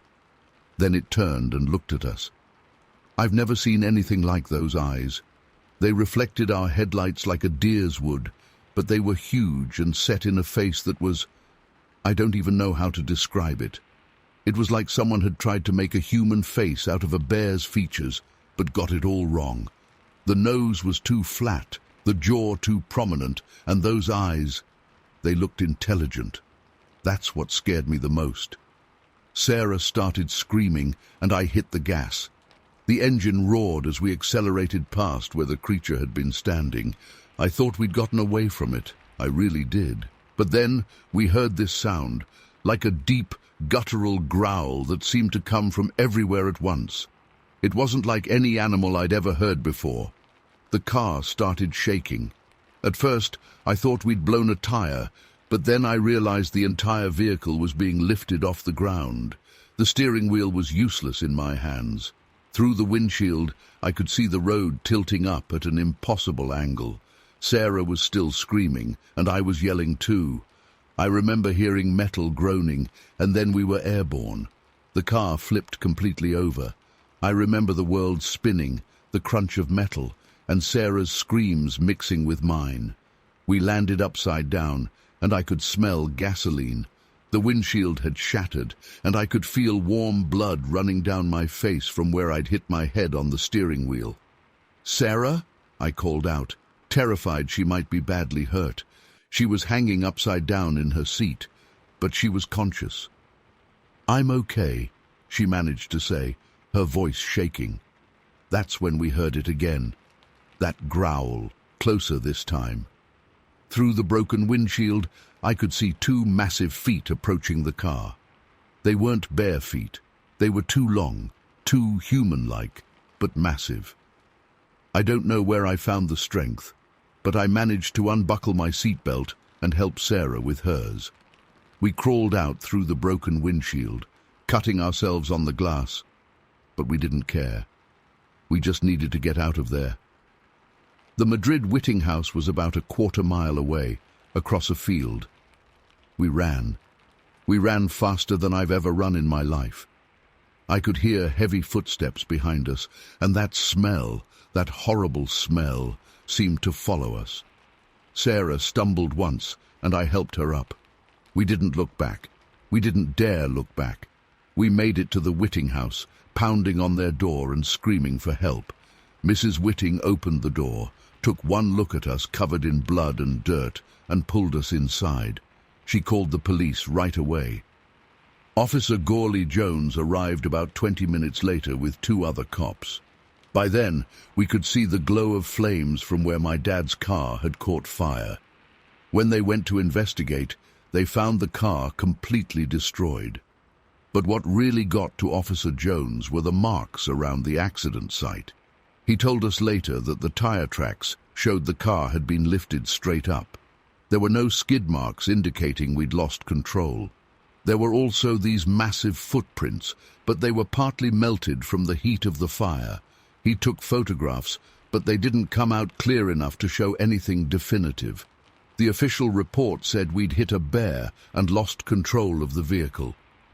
That's what everyone wanted to believe, and honestly, sometimes I try to convince myself that's what happened too. But I know what I saw. Sarah knows what we saw. We broke up a few months later, not because we stopped caring about each other, but because every time we looked at each other, we remembered that night. I still live in Michigan, but I moved away from Priest Street. I haven't driven down that road since that night. Sometimes when I'm falling asleep, I can still smell that awful stench, and I hear that growl in my nightmares. Sarah moved to California right after high school. Last I heard, she never talks about what happened either. I don't know what attacked us that night. I don't want to know. But I do know one thing. It wasn't a bear. Bears don't walk on two legs like that. Bears don't have eyes that look at you with intelligence. And bears definitely can't lift a car clean off the ground. The weirdest part? There were never any other reported incidents like ours in the area. Whatever it was, just disappeared as mysteriously as it had appeared. But sometimes, when I read about similar encounters in other parts of the country, I get this sick feeling in my stomach, because I know they're not making it up. I know exactly how they feel, and I know exactly what they saw. I'm writing this now because I'm getting old, and I don't want this story to die with me. I don't expect anyone to believe me. Hell, I wouldn't believe it myself if I hadn't lived through it. but every word I've written here is true. That night in August 1963 changed my life forever, and not a day goes by that I don't think about what we encountered on that dark road near 5 Mile Corner. Story 22. It started with something so mundane that I almost forgot about it. One afternoon in early March, I was sitting on my back deck eating an apple while Mike was fixing some loose boards. I took a few bites and carelessly tossed it into the yard. Bad habit, I know, but I figured the deer or raccoons would take care of it. We were surrounded by wilderness after all. The next morning, I noticed something odd. The apple was gone, which wasn't unusual, but there were these weird, deep impressions in the mud near where I'd thrown it. They were kind of like footprints, but bigger than anything I'd seen before, maybe 15 inches long. I showed Mike, but we both just shrugged it off. Mountain lions and bears weren't uncommon in the area. About 4 days later, everything changed. I woke up to Mike frantically pounding on my bedroom door at dawn. When I opened it, he was white as a sheet. "You need to see this," he said. There on our front porch was a dead red fox, but here's the thing that made my blood run cold. Next to it was my half-eaten apple, the same one I'd thrown in the backyard days ago. I'd recognize it anywhere because it was a distinctive yellow delicious, and I remembered the weird way I'd bitten around the core. The fox hadn't been eaten. It looked like its neck had been snapped, just killed and displayed, with my apple placed deliberately beside it, like some kind of message. We called the local police, but they just filed a report and suggested it might be kids playing pranks. But something in my gut told me this was different. We started locking everything up tight at night. I installed security cameras, but they kept malfunctioning, either getting knocked offline or showing just static during certain hours. The weirdest part was the smell that started showing up randomly around the property, like wet dog mixed with something rotten. It would be overwhelming for a few minutes, then vanish completely. In June, my girlfriend Sarah came to stay for a week. She's an avid hiker and loves wildlife, so she wasn't fazed by being out in the wilderness. One evening, we were all sitting around the fire pit in the backyard, having a few beers and roasting marshmallows. Sarah went inside to use the bathroom, and a few minutes later, we heard her scream. We ran inside and found her standing by the kitchen window, trembling. Through tears, she described seeing something massive moving at the edge of the woods. According to her, it was carrying what looked like a dead raccoon. She said it walked on 2 legs, was incredibly broad-shouldered, and covered in dark, matted fur. When I pressed her for details, she estimated it had to be at least 6 feet tall. I grabbed my rifle and flashlight, and Mike took his phone to record anything we might find. The smell hit us as soon as we stepped outside. That same wet dog stench, but stronger than ever. We found huge footprints in the soft earth near the tree line, similar to the ones I'd seen months earlier. And there were broken branches on some of the trees, snapped off at least 7 or 8 feet high. What really got to me was the way the forest had gone completely silent. No crickets, no owls, nothing. Just dead silence and that horrible smell. We followed the tracks for about 50 yards before they disappeared into the rocky terrain. The only other thing we found was some dark fur caught on a branch. It was coarse and black, too long to be bear fur, but unlike anything else I'd ever seen. Sarah left the next morning. Can't say I blame her. She told me she couldn't shake the feeling of being watched. Truth is, I'd been feeling the same way for months, but had been trying to rationalize it away. Things escalated quickly after that. We started hearing weird vocalizations at night, not quite human, not quite animal. Sometimes it sounded like wood knocking against wood, but with a pattern to it, almost like it was trying to communicate. The cameras kept failing, but in the fragments of footage we did capture, we could see something large moving just at the edge of the frame, always slightly out of focus. One night in late July, I woke up around 3 a.m. to what sounded like heavy breathing right outside my bedroom window. My window was on the second floor. I lay there, completely paralyzed, listening to this deep, rhythmic breathing for what felt like hours. When I finally got the courage to look, I saw a large, dark shape move away from the window. Whatever it was, it had to be incredibly tall to reach a second-story window. The next morning, we found massive handprints in the dirt beneath my window. The fingers were huge, but distinctly human-like. That's when Mike and I started seriously researching and found dozens of similar reports from the Twin Lakes area going back decades. People described the same details: the gift of dead animals, the distinct smell, the wood knocking, the feeling of being watched. Looking back at the fox incident, I'm convinced now that it wasn't a threat. It was an attempt at communication. Like whatever this thing was, it was trying to return what it thought was my discarded food and maybe offer something in return. But that doesn't make it any less terrifying. The activity continued through August, then suddenly stopped. No more sounds, no more smells, no more footprints. It was like whatever had been observing us just disappeared. Sometimes I wonder if it moved on to another area, or if it's still out there, watching and waiting. I still own the property, but I rarely stay there anymore. Mike moved out in late 2010, and I can't find tenants who'll stay longer than a few months. They all report similar experiences: the feeling of being watched, the sounds at night, the strange smells. I've thought about selling, but I feel like I have a responsibility to warn people about what's out there. I know how this sounds. If someone had told me this story in 2009, I would have thought they were crazy or making it up for attention. But I know what we experienced. Those footprints were real. That fox was real. The fear was real.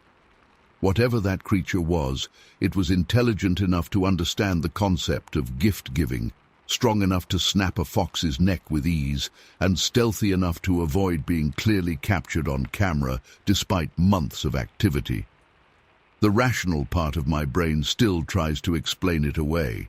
A bear, a mountain lion, local kids playing elaborate pranks.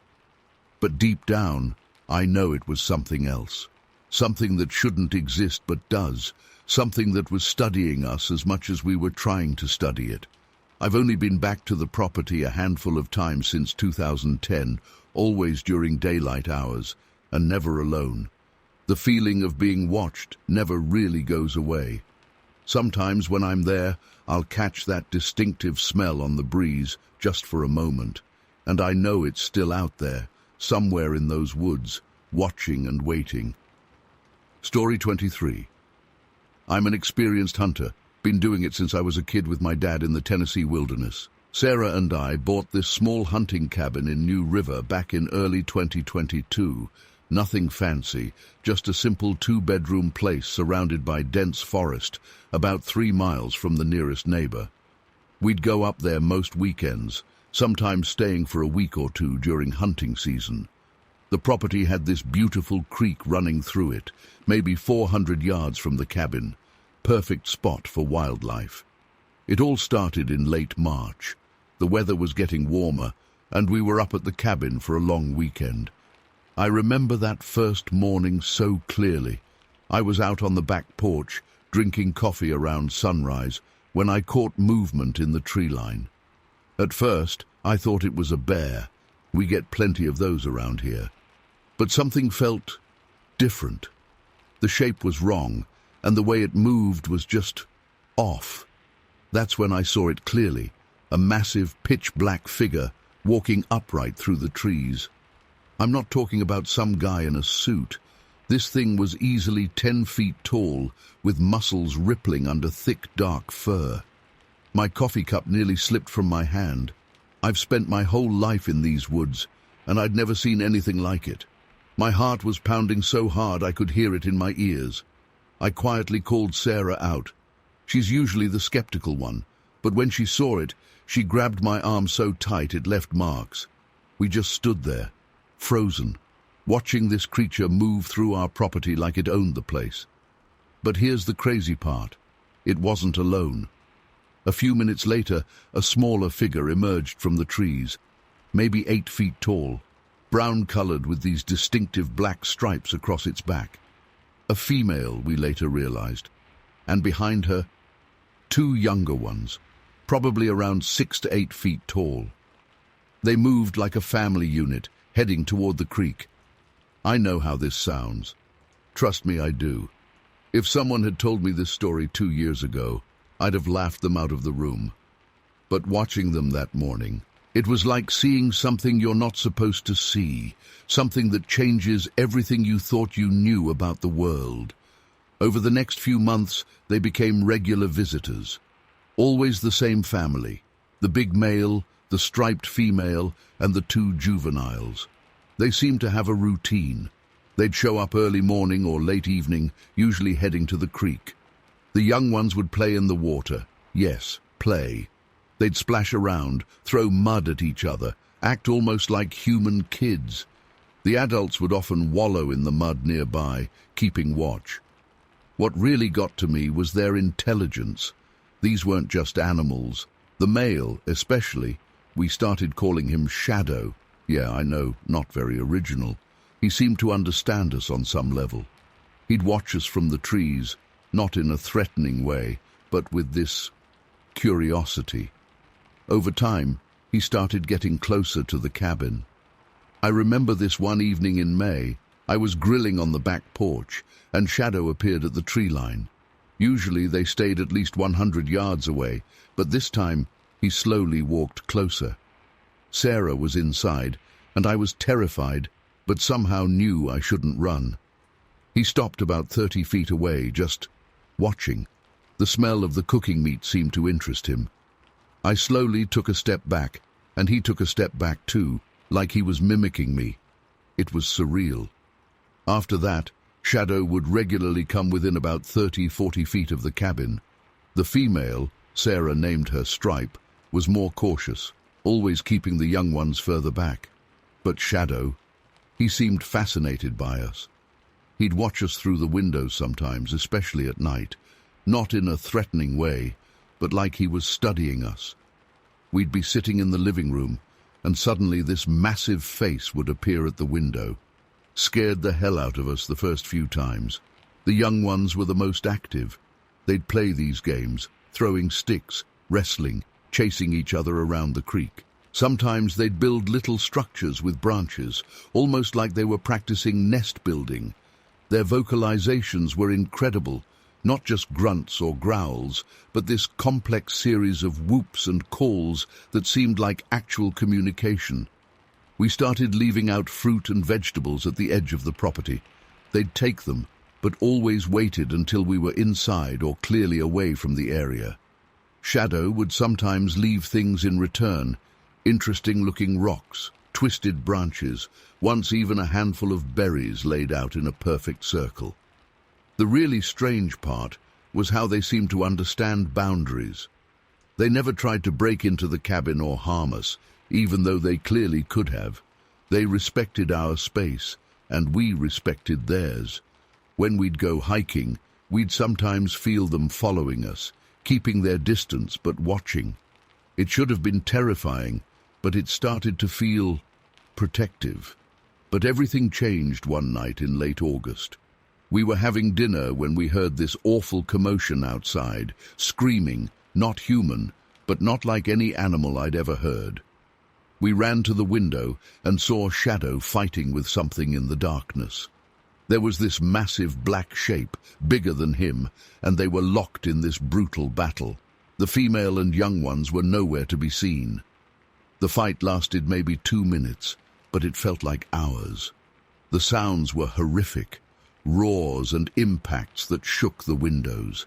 Finally, whatever Shadow was fighting with retreated into the forest. Shadow stood there for a moment, bleeding from several wounds, then disappeared into the darkness. We didn't see them for weeks after that. Sarah and I were worried sick, checking the property every day for signs. Finally, in mid-September, they returned.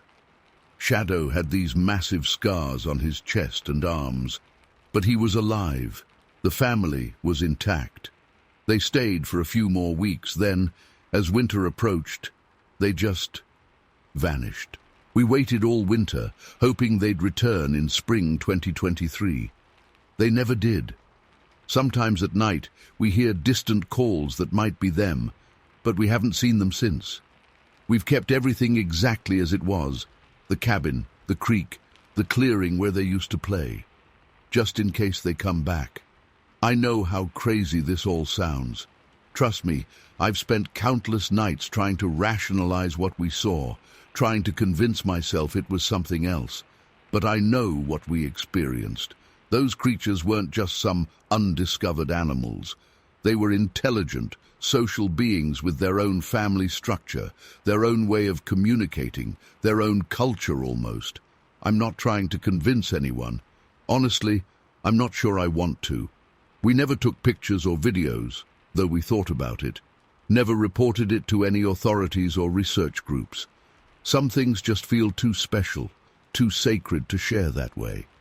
But I needed to tell this story, even if no one believes it. Because somewhere out there, that family is still roaming the forests of Tennessee. And every time I'm at that cabin, I find myself watching the tree line, hoping to see Shadow's massive figure emerge one more time. The weirdest part: I'm not scared anymore. What we experienced wasn't horror or terror. It was something closer to awe.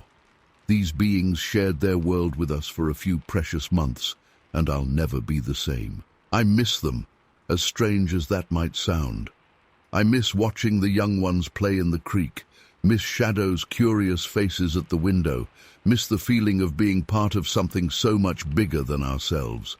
I still don't have any explanations for what happened, why they chose our cabin, why they left, or what Shadow fought that night. Maybe some mysteries are better left unsolved, but I know what we saw, what we experienced, and somewhere in those Tennessee woods, I hope that family is still out there, still together, still watching over their territory like they watched over us that summer.